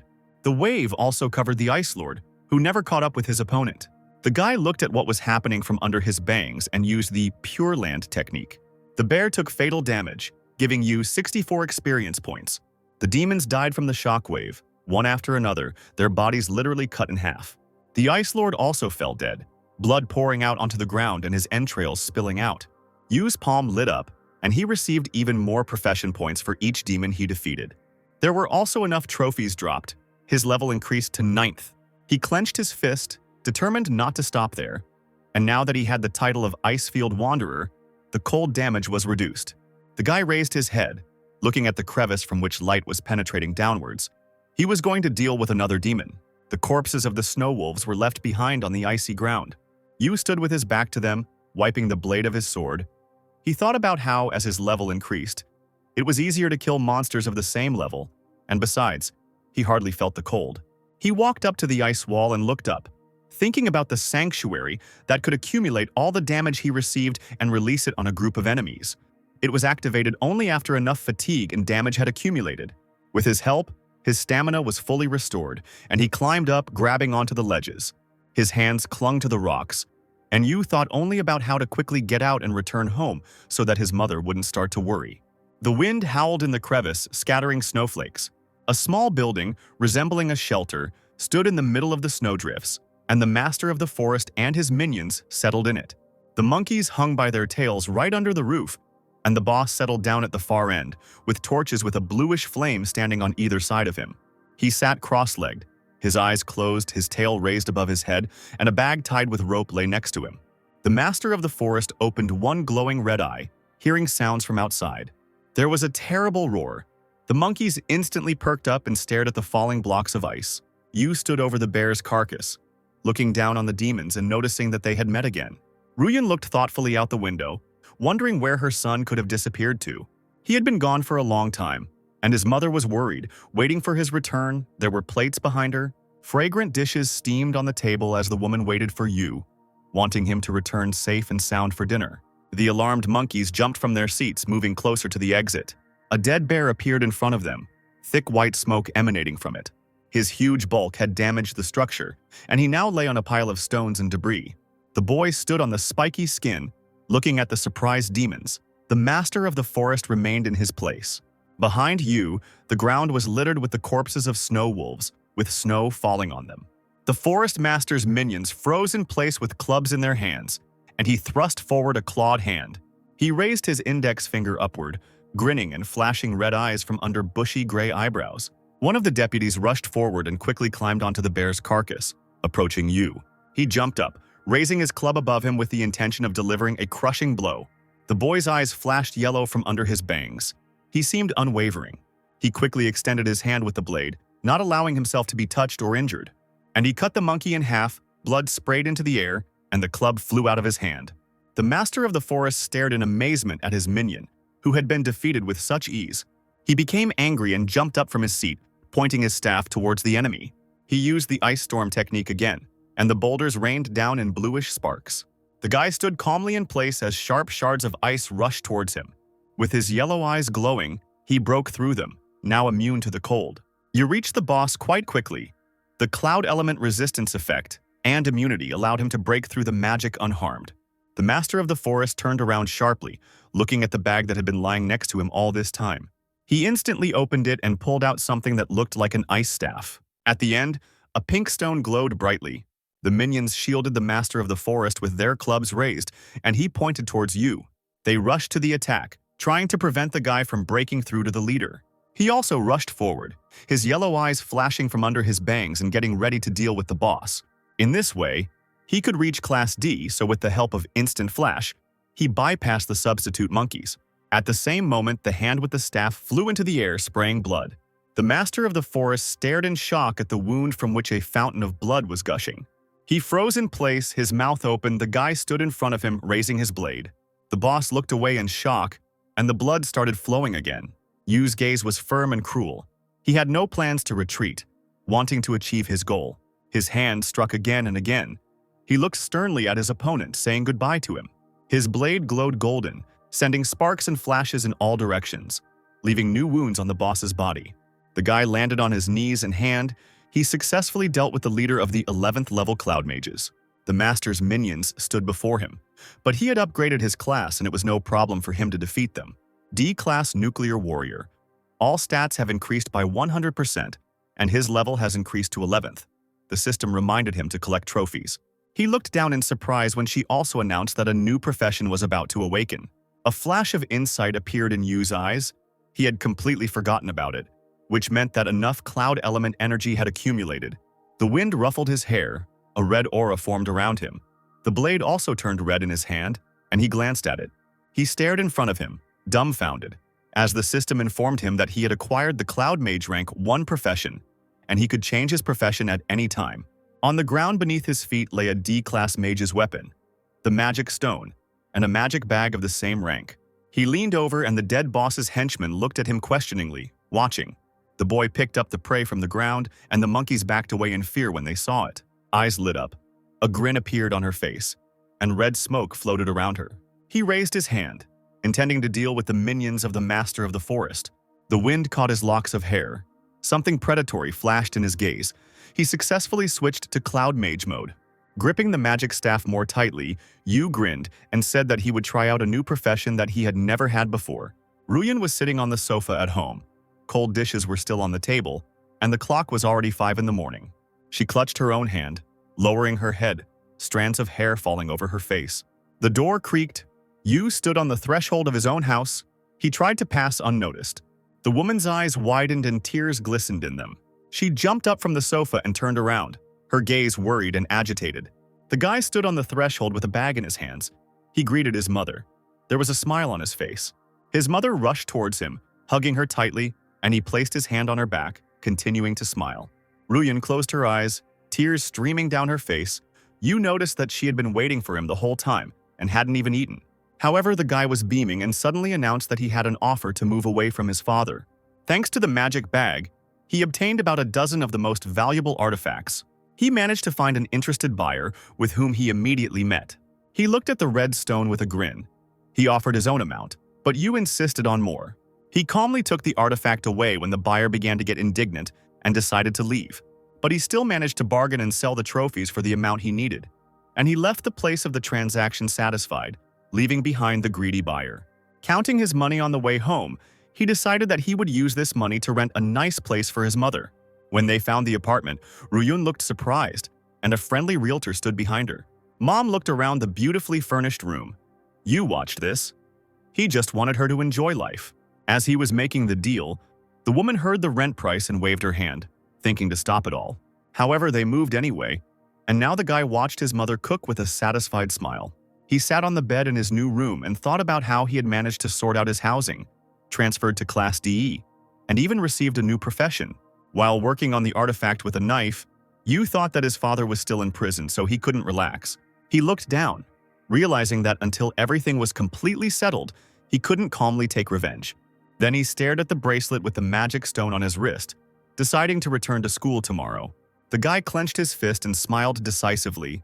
He still needed to find one more important thing. Meanwhile, elsewhere, Changsheng returned from the portal, followed by an escort with a sword. Several more followed, completely exhausted. One of them reported that the young gentleman's results had improved, but the youth was dissatisfied, stretching his shoulder. A girl appeared next to him. She handed her brother a bottle of water and suggested that he rest a little. He angrily pushed her hand away. The bottle fell to the floor with a crash, and his sister recoiled in fear. Changsheng grinned. He was going to continue to improve, not wanting anyone to progress faster than him. The image of Yu appeared in his mind. A woman in a black suit stood by the panoramic window. The city spread out before her. Yellowish smoke enveloped her. She looked through the list of awakened and noticed that there was not a single gold profession among them. A golden aura enveloped her body, and massive earrings hung from her black strands of hair. The table was laden with a variety of delicious dishes. Ruyan sat opposite with her eyes closed, her head propped up by her hand, a happy smile shining on her face. She watched as her son ate his breakfast with gusto, taking a little from each plate, and with his mouth full he asked why his mother hadn't woken him up. She replied in sign language that he was sleeping too soundly for her to disturb him. She reached out to her son, who was hastily chewing, and ruffled his hair, asking him to eat calmly and insisting that sometimes it was okay to be late. Ruyan gently stroked Yu's cheek, and he smiled, realizing that he really hadn't slept so peacefully in a long time. Suddenly, her hand moved to his shoulder, squeezing lightly. The guy looked at her with alarm, holding a half-eaten bun. Using sign language, she asked with a smile if her son needed any toys, books, or gadgets. He waved it off with a warm grin, wondering why his mother wanted to give him a gift. The woman pointed to the calendar, explaining that his birthday was next Friday. The guy stared in surprise at the date circled in red marker. It was only now that he realized that June 5th, his birthday, was indeed coming soon. Clenching his hand into a fist and holding a half-eaten bun in the other, Yu thought about how in his past life, after his mother's death, no one celebrated his birthday, and over time, he completely forgot about it.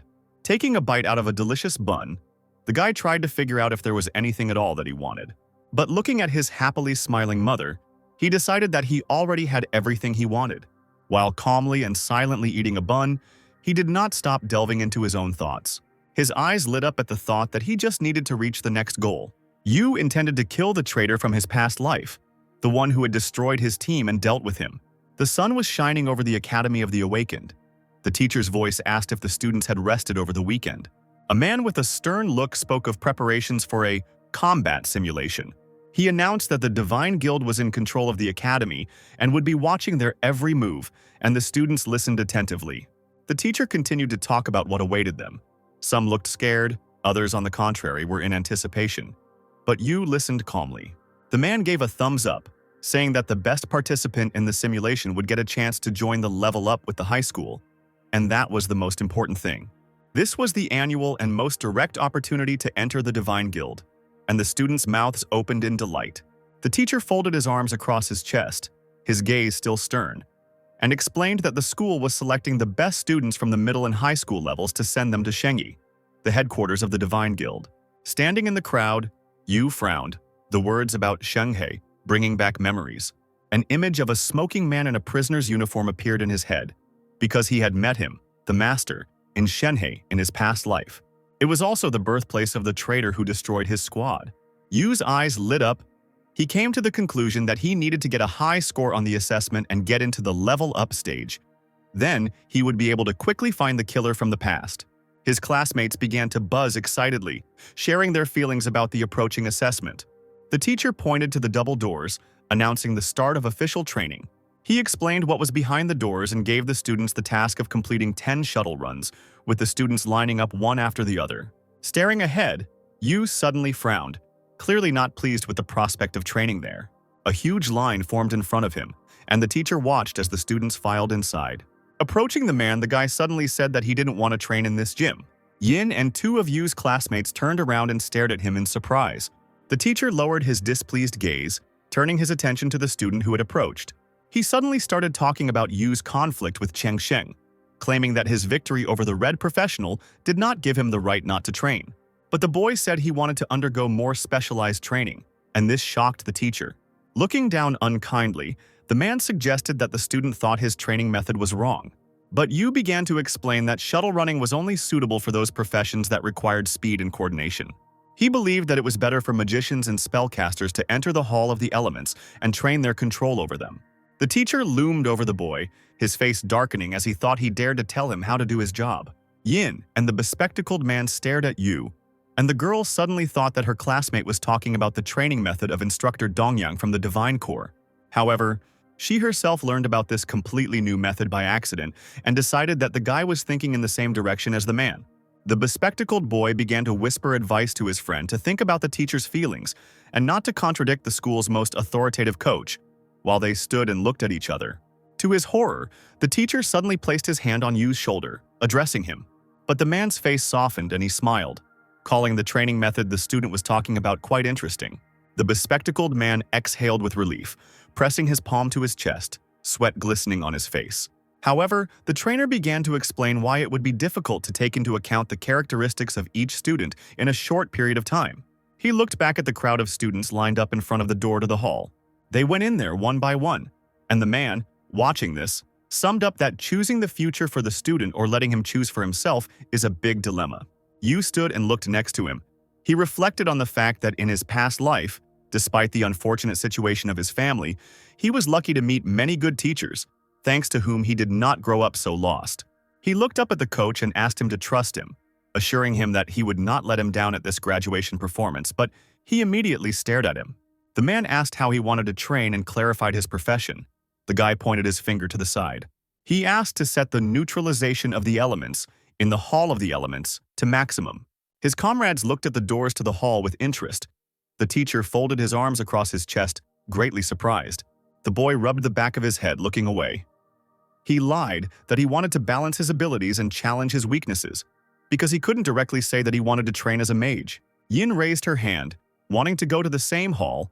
Yu looked calmly in her direction, and the coach closed his eyes and rubbed his forehead, giving his permission, but in return asked not to disgrace him at the final exam. The headman approached the boy, offering to train together, but he said that he would go to a separate room. The bespectacled man watched from the side as his comrade and the girl headed to the Hall of the Elements. He was about to find a place to be lazy, but the coach put his hand on his shoulder and, with a smile, forbade him to do so. Finding himself in the Hall of Elements, Yu realized that he was a newcomer to the profession of a magician, and he needed to somehow master it as quickly as possible. His body began to become covered with a crust of ice as the neutralization increased, and he himself thought about how he should not let others know about his ability to obtain another profession. Closing his eyes and letting the ice envelop him, he came to the conclusion that revealing himself too early could make him a target for these people. Hearing Yin's teasing voice behind the wall, he decided it would be best to avoid contact with his classmates if possible. When classes ended, Yu walked out of school, walking his bicycle alongside him. He wanted to fight back, but two of his comrades caught up with him, shouting, one dragging the other, throwing his arm over his shoulder. They both asked him in one voice not to walk so fast, both trying to catch their breath. The guy remembered being friends with these guys. The three of them were outsiders and became close. It was the only happy time in high school. He got on his bike and rode it, thinking about his revenge. Useless connections would only slow him down on the way to achieving his goal. One of the guys was surprised and even upset, complaining that they had agreed to be the strongest, inseparable trio, while the second noticed that Yu had become stronger, watching him leave. The bespectacled man lowered his head and said that after waking up, their comrade seemed to become more confident. He looked depressed, clenched his fists, and muttered that a person riding a bicycle would hardly agree to wait for someone walking. However, they still met outside the school grounds. Yu addressed the bespectacled man. He folded his arms across his chest and advised him to have his lungs checked soon. The bespectacled one was surprised, and the other raised his fist up and was glad that his friend had waited for them to go home together. But Yu got back on his bike, denying it, and added that his friends wouldn't catch up with him, to which he became indignant. He shook his head back and forth, insisting that he could have caught up if it weren't for the training, but the bespectacled man pointed out that he hadn't worked that hard. At that moment, Yu was driving home and smiling. He remembered that in the past the bespectacled boy was suddenly diagnosed with a lung disease, because of which he stopped going to school and soon died. But now he wanted the boy to be healthy, even if they would not be friends. His former comrades remained behind, discussing their friend's sudden changes. Suddenly, the bespectacled man smiled. He still saw something of the former Yu in him. The sun shone over the training ground for new recruits, its rays reflecting on the bluish surface of the water. A man was relaxing on a deck chair, his face covered by a hat, and another man was standing behind him. The vacationer approached him, inquiring about the skilled newcomer who had joined the Divine Guild. The man, whose hair was tied into pigtails and tied in a ponytail, told Mr. Dongyang that he was overpraising him. At dinner, Yu approached his mother, asking her not to leave the house alone anymore. There were many different dishes on the table. The guy said that he would come earlier and bring food himself. Ruyan sat opposite her son and smiled tenderly, holding chopsticks in her hand. Throwing a spoonful of food into his mouth and frowning, Yu decided to himself that he had to provide his mother with a more stable and secure life as soon as possible. It was also dinner time in the prison for the awakened, and the prisoners were in the dining room. Each person had a tray of food in their hands and they lined up under the supervision of guards. Ling Sheng approached the checkout window, a serene expression on his face, and he secretly clutched something between his fingers. The cafeteria worker deftly took the crumpled bills from him, pretending to serve and hand over food. The prisoner whispered that he was leaving it to him, to which the man asked not to worry. The sun was shining on the campus, and Yu was thinking about having mastered the magician's controls. When he was in the Hall of the Elements, he learned the main thing, that is, the time of application and the calculation of the strength of the elements. At that very moment, one of his comrades swore to himself that he could run 10 laps. On Wednesday, training took place on an outdoor sports ground, and the bespectacled man leaned against the wall of the building. He was exhausted, leaning on both hands and bowing his head, his face covered in sweat. Standing at the door of the academy with his hands in his pockets, Yu watched him carefully. Later, the guys enthusiastically invited him to have dinner together, but he declined, wanting to go home early. One of his comrades sadly noted that he had responded too coldly, and the bespectacled man only sighed heavily. However, as he was leaving, Yu raised his hand and advised his friend to practice his starting motion to develop his shooting skills. He beamed, literally glowing with joy, and took the advice into account, to which the bespectacled man smiled. On Thursday after school, he found himself at the school hospital, on Yu's advice, deciding to have his lungs checked, and the doctor praised him for his timely visit. He pointed to the X-ray, explaining to the bespectacled man that the parasitic tumor that had been discovered in his lungs was growing very quickly. The man advised him to make an appointment at the main hospital for an operation, after which everything would be fine, and the boy thanked him. He immediately remembered Yu's words about checking his lungs. The bespectacled man realized with horror that if it weren't for the school medical examination, he wouldn't have even thought about a CT scan of his lungs. Pressing his hand to his chest, the boy tried to understand how his friend had even found out about his illness. What could have happened to him? Confused, he went downstairs, wandering along the empty corridor of the academy. Voices from around the corner caught his attention. He listened and froze when he heard Chang Sheng's name. There were two guys standing against the wall, and a third one sitting in a wheelchair. They were discussing the cocky young man and his rapid leveling up thanks to his own demonic cave. The bespectacled man hid around the corner on the steps, eavesdropping on the conversation. When the boys started talking about Chang Sheng going to teach Yu a lesson today, the boy was stunned. The words that the young man took a weapon to start a fight outside of school made the bespectacled man jump up. He rushed through the corridors, thinking that he shouldn't interfere in the affairs of such people, but wanting to help Yu. The doors of the offices flashed past as the boy ran, not paying attention to where he was going. He understood what could happen and did not stop, despite the fact that it was becoming harder to breathe and sweat was already streaming down his face. However, the thought that he would be of no use made him slow down. Considering himself a complete failure without normal fighting skills, the bespectacled man stopped altogether, assuming that Yu could handle it on his own. He stared at the locked door, thinking that he didn't have to go against it at all. Trying to catch his breath after running and remembering his principle of staying away from bad people, the boy grinned. The door handles were tied with a chain, on which hung a heavy lock. In an instant, the chain broke and the lock was broken. The bespectacled man pushed the doors open, realizing that he owed his life to Yu for saving him. Gritting his teeth and frowning, he decided to help, even at the cost of his own life. A weapons rack appeared in front of him, and the boy immediately grabbed an axe. The room was in semi-darkness, illuminated only by the sunlight coming through the open doors. The bespectacled man grabbed the weapon with both hands, intending to go to the aid of his friend. However, when a voice came from behind him, he flinched and screamed, holding the axe in front of him. He looked over his shoulder and saw Yin suddenly appear in the armory. She stared at the boy, asking what happened and why he was in such a hurry. The bespectacled man, clutching the axe, excitedly exclaimed that he had to go to save Yu. The girl's face darkened. Her eyes showed bewilderment, and she froze in a silent question. The alley was empty. Yu walked between the houses, leading his bicycle alongside. He didn't turn around, but he knew he was being followed from the school itself, so he asked the man to show himself, and a dark figure peeked out from around the corner. Someone immediately came out of their hiding place. It was Chang Sheng, a red aura hovering around him, an unkind expression frozen on his face, and he was clutching his weapon in his hand. The young man was going to avenge his defeat last weekend. Turning around, Yu asked with displeasure if his opponent thought he could win this time. Chang Sheng used acceleration, rapidly advancing towards the guy. Dust and debris flew from under his feet. His face looked determined and he grinned, claiming that he had not been sitting still all this time. The young man decided to use a backstab and instantly moved behind Yu to carry out an attack. The guy's hand glowed purple, then a blade materialized.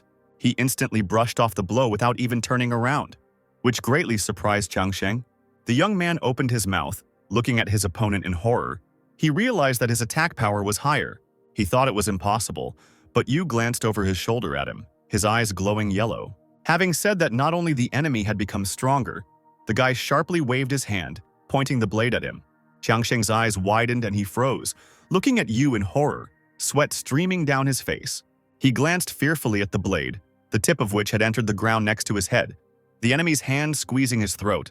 The boy towered over him, clutching the hilt of his weapon and his eyes flashing. Yu was just as determined during their first battle, winning without any problems. Chang Sheng then tried to come to his senses, not seeing his opponent's imperturbable face. And now he was lying under the guy and asking how he managed to increase his level. The young man shouted and complained that he had trained extra to become better. He had tried so hard. How could you have been faster? The opponent sat, pressing down on his body and leaning over him. A shadow fell over his face. Suddenly, he finally spoke and asked again if he had really tried. When Yu pulled the blade out of the ground, Changsheng tensed up, clenched his teeth and frowned. Pressing the blade to the enemy's throat and bending down lower, the guy asked if he had ever died. The young man asked his rival, looming over him, to stop talking nonsense and do something, kill him, or start torturing him. He believed that he had been looking down on him for a long time. Continuing to squeeze his throat, Yu calmly said that he didn't hate him that much. Besides, he didn't attack from behind and came to battle alone. Qiangsheng gritted his teeth, looking wildly at the boy who was asking if he just wanted to test his strength on him. But the young man began to scream, demanding to kill him now, otherwise he would kill him himself. To which Yu turned away and took back his words about hatred. Yin and the bespectacled man, clutching his axe, hid behind the trash cans, watching what was happening and trying to figure out what would happen next. They came to the conclusion that there was nothing they could do because Yu had handled it himself. Meanwhile, the guy extended his hand and offered to make a deal with Qiangsheng, since he was waiting for him. When he said that he would tell the young man how to become stronger and faster, he opened his eyes in shock. Yu's eyes lit up again. A shadow fell on his face. He asked for something in return. It was Friday, and all the students gathered in the hall in front of the dean, coach, and teachers. The coach announced that the combat simulation was about to begin. Liang and Huang stood nearby. He began to explain to those listening attentively that, although it was called a battle simulation, everyone was walking into a real labyrinth. Even though most of his power was sealed by the barrier, there were still dangers in the form of many monsters, and the trainer advised him to act within his capabilities. Capable senior students were assigned to ensure the safety and support of the younger students and would intervene or end the simulation in case of danger. One of them stood and grinned, listening to the coach. He said that teams of 4 or 5 people would be formed, and the elder would lead 3 or 4 students into the dungeon. The students could only choose between F-class and E-class caves. E-class cave was very difficult, and it was not recommended to choose it if you lack strength because failing the test could lead to the loss of training points. The students got ready as the coach decided to begin choosing the level of the maze to form teams. He asked for a show of hands from those who wanted to choose the E-class labyrinth. The crowd of students froze hesitantly, and only a few raised their hands, including Yin. Qiangsheng also raised his hand, his face expressing determination. The bespectacled man whispered to his friend that the guys who chose E-class were very confident, to which the friend replied that he would have tried too if he hadn't had a green profession. The coach looked through the list, noticing that 8 students out of 180 had chosen the E-class maze, to which Yin was surprised to see that Yu had not raised her hand. When the man announced that the rest would be randomly assigned to the F-class maze, Yu raised his hand. To everyone's surprise, he asked to be sent to the D-class Jade Spirit Labyrinth. The teacher looked stunned. He froze, looking at the student with big eyes. The others opened their mouths, expressing their shock out loud. Yin was one of them. Qiangsheng looked sternly ahead, while the surprised guy stood frozen behind him. The trainer, covered in sweat, asked if he was joking because no one jumped straight to D-class. Everyone else was staring at him. The guy looked away. He looked completely unperturbed, as if it was nothing to him. Liang intervened in the conversation, with a worried face, claiming that a demonic cave of such a rank was too dangerous. But the guy interrupted him, claiming that the school regulations did not prohibit taking a cave above Class DE, and the rules of the simulated battle allowed you to choose your level. The bespectacled guy pressed his hands to his chest upon hearing this. You spoke about the school's mission, which was to seek talent for the Divine Core, and listed the standards. The guy emitting a golden aura stood right in front of the director, who was emitting a purple aura. Yu asked if he really wanted to deprive him of the chance to prove himself. The director, looking sternly from behind his glasses, said that only a team could enter the caves, to which the unperturbed guy replied that he could go alone. Liang narrowed his eyes in displeasure. It seemed he was angry. However, he explained that the rules existed to protect the students, and solo entry was prohibited. Suddenly, Yin raised her hand and said that she also wanted to choose Class D. The other students turned around in surprise. The girl was beaming. She was full of enthusiasm. The director's voice sounded amazed when he called her name. Liang spoke excitedly about how he wouldn't be able to look her father in the eye if something happened to her, but she also wished to get the highest score. When Yin added that she just wanted to try it, the director gritted his teeth in irritation. The girl, who still had her hand raised, winked with a smile when Yu turned to look at her. But the guy raised his hand again, declaring that he refused and wanted to go through the cave alone, greatly surprising Yin. She began to be indignant that Yu had refused again, but the coach placed his hand on her head and informed her that his refusal did not count. Liang was indignant that the disciples, who had awakened only a week ago, already considered themselves strong. Yu turned away so as not to listen. The coach thought, looking away, he believed that none of the seniors would want to take risks, and the students would go through the D class together. However, one of the elders raised his hand, volunteering to go with the boys. The guy smiled charmingly, holding his hand raised, and a medallion with a red stone hung around his neck. The coach turned towards him and said that he would be at ease if Zilin went with the boys. He continued to smile and closed his eyes. Yin stared at them in shock. She thought that the young man had almost entered the elite school building. Yu calmly looked away. He looked at Zilin, who also lowered his gaze, looking at the younger one. The unperturbed guy thought for a moment and realized that he hadn't heard anything about it. Zilin, in turn, looked down on Yu, considering him a peacock who knew no bounds and was in a hurry to spread his feathers in front of everyone without even assessing himself. Having announced that the teams had been formed, the coach pointed to the red portal that had opened and announced the start of the simulation test. He added that the students will be monitored by professional equipment at all times inside the caves, and the entire test will be recorded. The man encouraged the students standing in front of him to give it their all by raising their hands. Determined, Yu was ready for anything. The academy was built on the site of a once-conquered Great Demon Cave, and also housed a high school and middle school. The Great Demonic Cave gave birth to many smaller caves. They were divided into different ranks, with high school and middle school students going through them each time. Their convenient location made them ideal for testing. The bespectacled man stood in front of the blue portal. He was tense. Sweat was streaming down his face. His friend was preparing to enter the purple portal. He was clearly nervous, but his eyes were filled with determination. Accompanied by Zilin and Yin, who were exchanging glances, Yu headed towards his portal. He decided to be careful and not reveal all his trump cards in the face of unknown threats. The three of them found themselves in a forest. There was a lot of vegetation around. The guys began to look around. Zilin boasted that he would protect the younger ones even in such a cave because he had already passed through it with others. Yin looked at him with displeasure, and Yu looked away. The girl asked how strong the D-class monsters in the cave were. The young man began to explain what levels they had, and stronger monsters were sealed, so D-class creatures almost never appeared, especially the boss.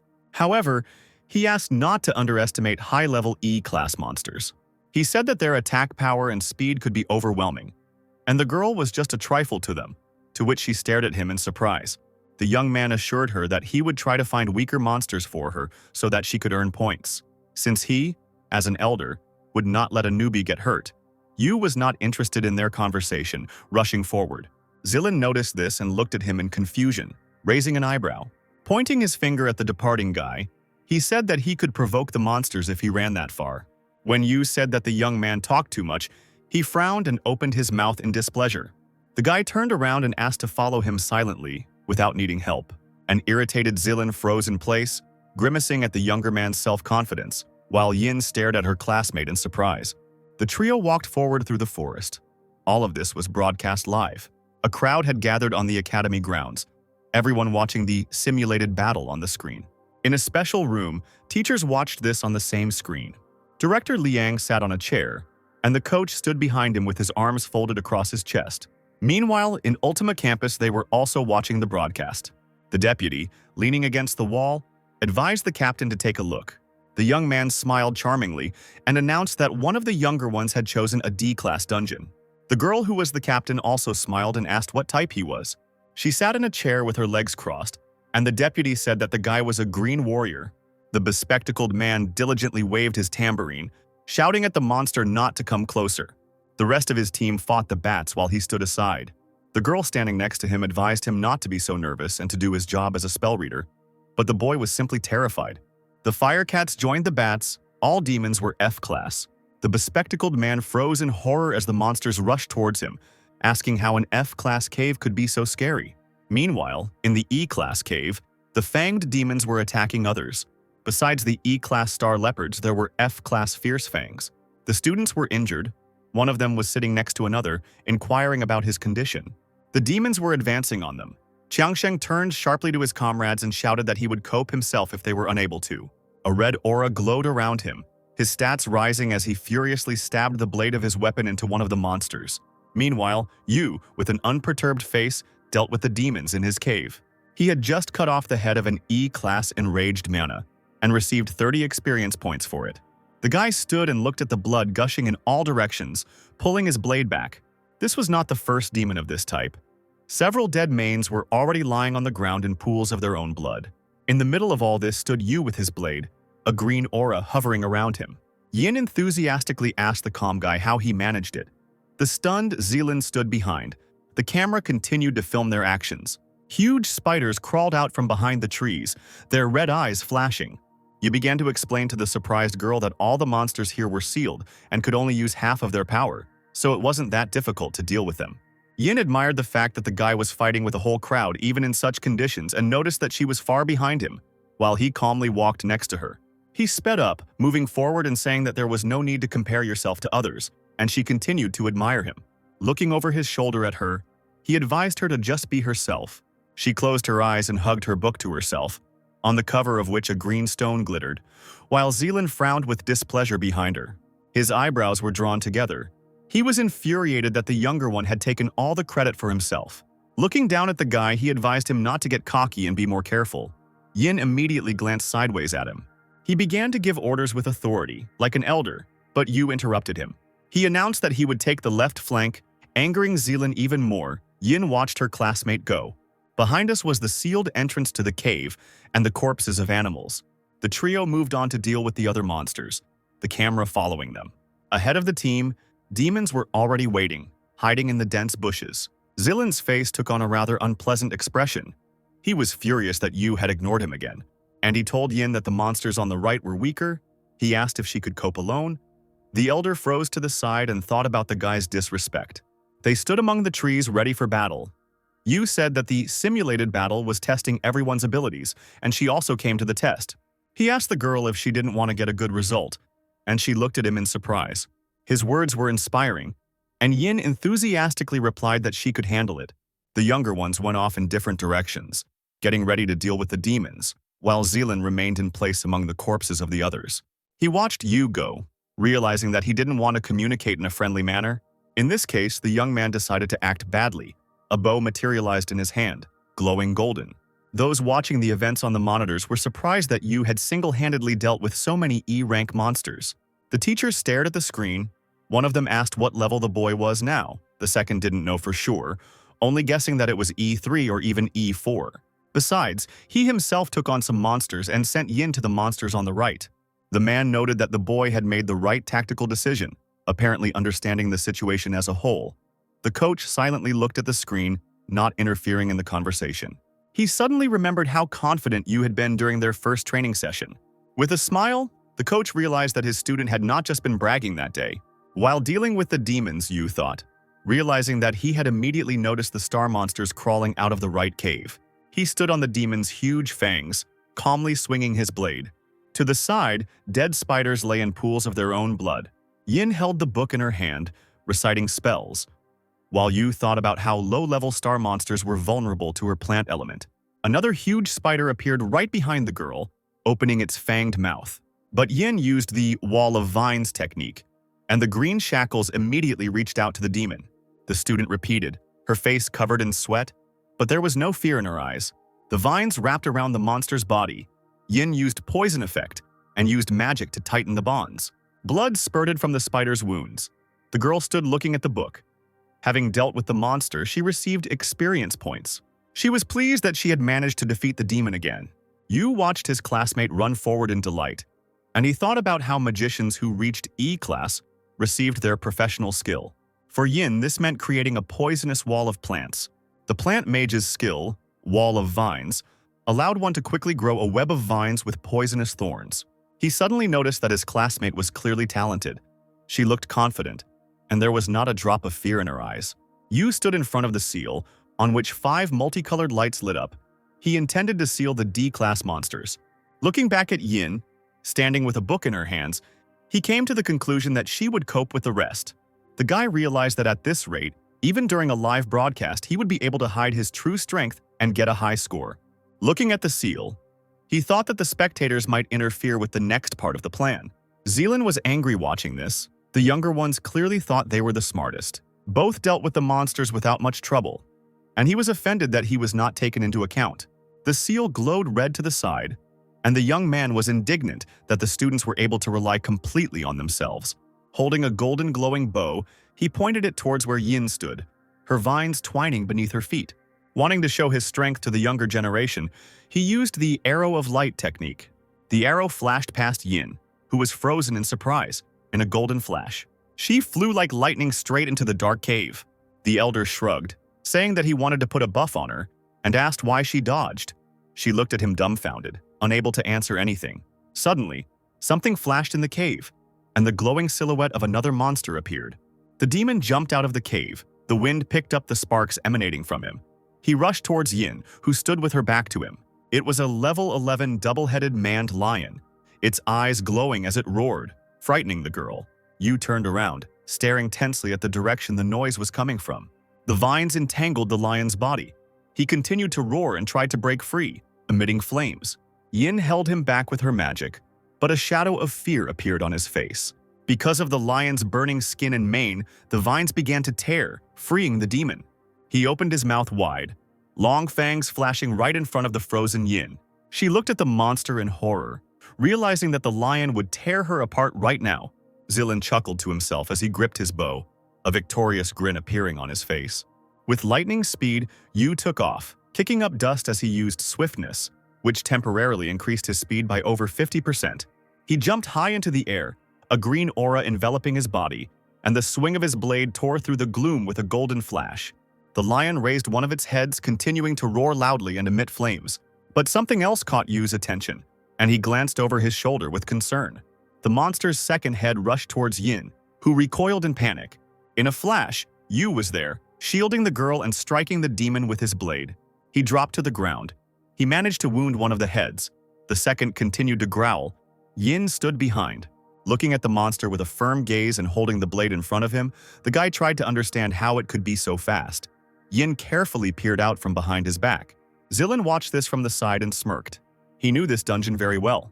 He also knew one peculiarity. This two-headed maned lion was constantly reborn.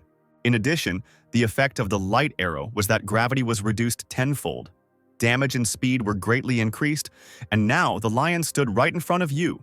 The enraged, loudly roaring demon entered berserker mode, not even his injured eye bothering him. The guy got ready, standing in a stance and holding the blade in front of him. He thought that he would have to use all his strength. The determined Yu pulled his hand back, shielding the girl and saying that she couldn't handle him now, but Yin no longer looked scared. The lion rushed at both of them, emitting flames. A blue aura glowed around the girl, and a green one around Yu. The head woman resolutely put one hand forward, again using the wall of vines. Yu watched her, holding his blade aside, green energy emanating from her hand. The monster was bound in bonds. Yin clenched her fist with confidence, sweat streaming down her face, but she strengthened her technique, adding another layer. Then she used a triple wall of vines, and the lion was pulled even tighter by the bonds. He growled and tried to get out. The guy looked questioningly at his comrade, while the demon behind him raged. Yin begged her surprised classmate to let her help. She didn't want to be a burden and was going to fight too. Zilin watched this from the sidelines in bewilderment. He thought the girl was crazy, because the lion had almost eaten her a minute ago. Yu's face looked condescending.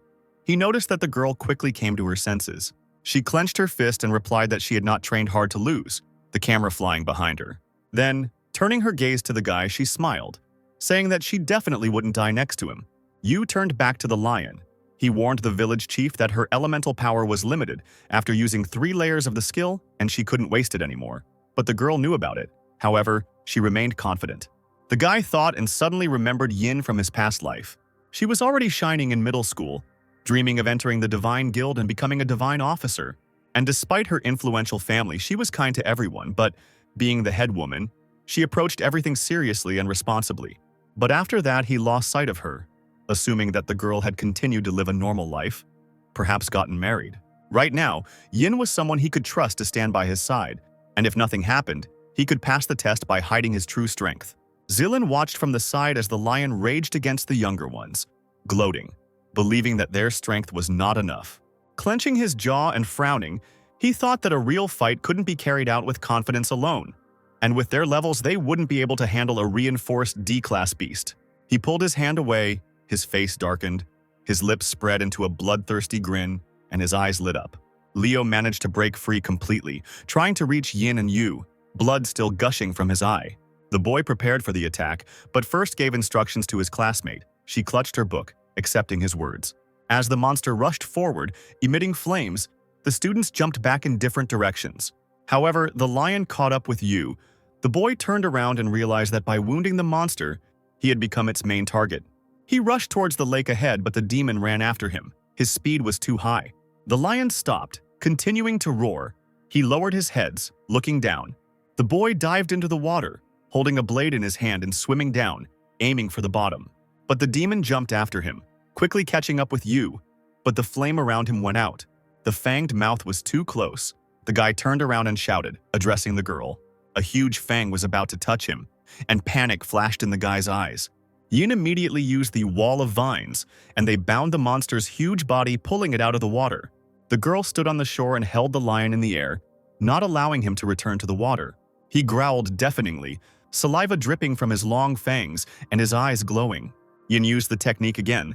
Squeezing the vines, she looked determined. The demon was unable to free himself, received the poison status, and the berserker mode was deactivated. While the girl held the lion back with magic, Yu climbed out of the water onto the shore. He stood up and said that the monster would not be able to free himself, and offered to finish the test and get the highest score. Zilin's eyes widened, looking at what was happening in shock. It seemed impossible to him. He saw how the vines held the lion. The younger ones were able to subdue him with ease, even though he had just strengthened him. He bit his lip furiously and did not look away. The teachers watching the students discussed what Yu and Yin had done. The coach folded his arms across his chest and smiled, admiring the boys' leadership qualities and reaction. The man had no doubt who would take first place in this simulation, although there was still one last blow left. Looking at the screen, which showed an exhausted lion lying on the surface of the water, he spoke about checking the records of the guild and possibly getting the highest score in history. However, the screen suddenly flashed and went dark, causing confusion among the observers. The disabled camera lay on the ground, sparks and smoke emanating from it. Zilin held a bow in his hand, a wicked grin on his face, and turned off the camera so the boy couldn't get a perfect score. The lion was killed, giving the boys experience points. His blood turned the water red, and Yu told the girl that it was all thanks to her ability. However, she countered, claiming she was simply following his instructions. The guy began to explain to his classmate how he managed to do all this, and she looked at him in surprise. Zilin suddenly appeared next to him, looking unwavering, suggesting they save the pleasantries for the end.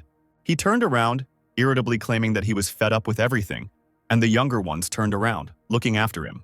Staring at him, Yu spoke up about how the elder knew about the consequences of a sudden power-up for students entering the labyrinth for the first time.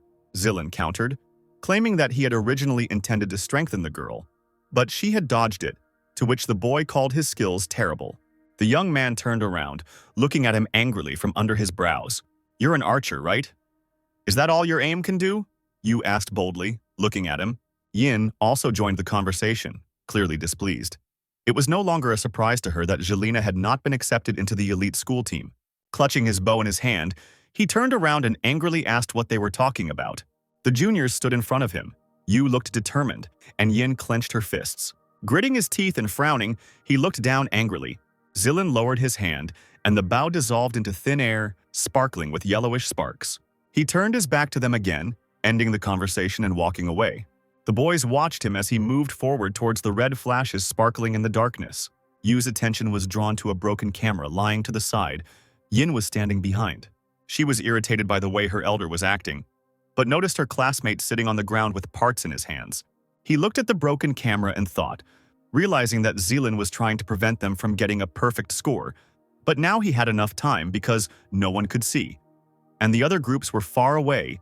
Yin leaned over him, looking curiously over his shoulder. The boy grinned, saying that the elder had done him a favor, and now he would be able to carry out his plan. Yin's eyes widened in surprise. She didn't understand what plans were being discussed. The boys headed towards the portal leading to the cave. Yu stopped and asked the headman to keep what was going to happen a secret, even though no one would believe her anyway. Yin pressed her palm to her chest, becoming more and more amazed and not understanding what he was going to do. The guy lowered his hand, putting it in his pocket. Memories arose in his mind. When he met Qiangsheng, He asked him for the seal removal stone that his uncle kept. Now he took out a multicolored stone from his pocket and held it in his hand. Placing it on the ledge, Yu was about to take the jade spirit and completely remove the seal. Black waves of aura flowed around him. The guy was focused. Yin quickly stopped him, claiming that he couldn't do that because all the high-level beasts would break out. The stone began to glow, and the waves turned red, emanating from it. The sealed red portal began to crack. The guy asked not to worry because the monster's power was still suppressed by the seal, to which Yin objected, because the two of them were going to confront such a number of D-class monsters. The bracelet on the guy's wrist sparkled. He hinted that he could handle it himself. Red sparks suddenly began to rise from the guy. The girl's eyes widened and she stared at her classmate in shock. Yin was extremely surprised by what she saw. She pointed her finger at him, unable to even speak normally. A red aura glowed around Yu. His hair swayed from the energy, and his face took on a confident expression. He held a staff with a magic stone in his hands, and the girl was surprised by the fact that her classmate could become a magician. Since the guy was going to deal with the demons alone, he turned around and told the stunned Yin to stand at the exit. Having broken the restraining chains, the two-headed maned lions moved towards them, roaring, engulfed in flames. Now it wasn't just one high-level monster, but several, all of them trying to attack. Yu gripped the staff more comfortably. Yin stood to the side, her mouth open and staring tensely at the demons. She extended her hand, excitedly warning her partner of the danger. The flaming lions rushed forward, opening their mouths bloodthirstily and letting out a thunderous roar. The guy stood in front of them, glowing red, shielded by a staff from which blue lightning emanated. He pointed his weapon at the beasts, not at all afraid, and used instant freeze. Blue lightning instantly surrounded the lions on all sides. Pressing her hand to her mouth and looking at what was happening, Yin was amazed that Yu had a red profession, and noticed that she herself could barely cope with one lion. The beasts instantly froze, not having time to attack. In an instant, they turned into ice statues. Turning to his classmate, the boy said that the creatures had been sealed for too long, so they would soon all break out at once. Yu looked over his shoulder, his gaze serious. He needed more space. The stunned girl, understanding his request, instantly moved to another place. A clatter of feet was heard from the direction of the cave, and several pairs of paws were moving rapidly along the ground. New creatures appeared, their bodies also enveloped in flames and their eyes glowed red. They were the 12th level fiery fire leopards, one of them running straight towards Yu.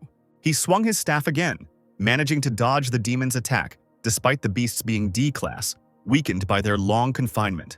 The guy used flash freeze again, trapping the leopard in an icy prison. It was his magical skill. It consisted of instantly turning the moisture in the air into ice, immobilizing the enemy. And thanks to it, Yu was going to hold back the creatures. He jumped back from the frozen leopard, hearing the sound of footsteps behind him. In an instant, the guy changed his class to a nuclear warrior, looking back. A level 13 fire saber was rushing towards him, its mouth wide open, its eyes glowing red. The guy managed to turn around, sending a shock flash at the enemy. Looking at the beast calmly, Yu thought that it had decided to attack from behind. A red silhouette flashed through the air, leaving behind a light trail of smoke. While he was still on the ground in the face of danger, he used his technique, outsmarted the demon and changed class again. He decided to use magic again, and a staff materialized in his hand. Now Fire Sabertooth was frozen like all the previous creatures. Yin watched this in shock, sweat breaking out on her face, surprised at how easily her partner changed classes. Continuing to watch Yu swing his staff, she suddenly realized why her classmate had chosen the elemental room for training. The headman thought that the boy wanted to train resistance to the elements. Remembering her previous failures, she realized her mistake, because she had previously believed that a mage's strength depended only on the power of his magic and the frequency of his spells. However, watching Yu use magic with ease, she realized that controlling her power was much more important. Looking at the ice blocks hanging in the air above her partner's staff, the girl came to the conclusion that only by completely controlling her element can she create many variations of techniques. The guy fired magical lightning at the creatures again and again, freezing them. Yin continued to watch, her eyes widening at what she saw. A whole bunch of beasts imprisoned in ice prisons formed in front of Yu, and she realized that her partner had achieved perfection. She pressed her fist to her chest, lowering her head and realizing that they had all been left behind long ago. Strands of hair fell over her face, hiding it. The girl bit her lip. Then she raised her big shiny eyes looking at Yu with admiration, and thought about how cool he was. A huge foot hit the ground with a thud. The 15th level Jade Spirit Labyrinth Lord, Hell Mammoth, appeared. He was enveloped in a red aura and was heading forward, with ice blocks with other demons inside lying in front of him.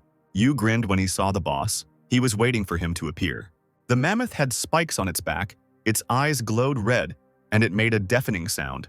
The guy stood next to the frozen creatures looking at him. He towered over him like a shadow. Yu instantly changed his class back to a nuclear warrior, a blade materializing in his hand. He prepared himself, intending to take from the Lord what he needed. Jumping up quickly, he landed on the demon's head and immediately delivered a critical blow. The blade of his sword pierced the skin and ripped it open. Blood gushed from the wound, the mammoth's front legs lifted off the ground, and it seemed as if it would fall on its back. The guy managed to jump off, moving the blade to the side. He watched the blood spurt out and thought that a level 15 sealed mammoth was no match for a level 10 monkey. The Lord still remained on his feet, but the wound continued to bleed. Yu stood right in front of him, and the demon rushed towards him. However, at that very moment, the guy jumped up from his seat in a swift flash.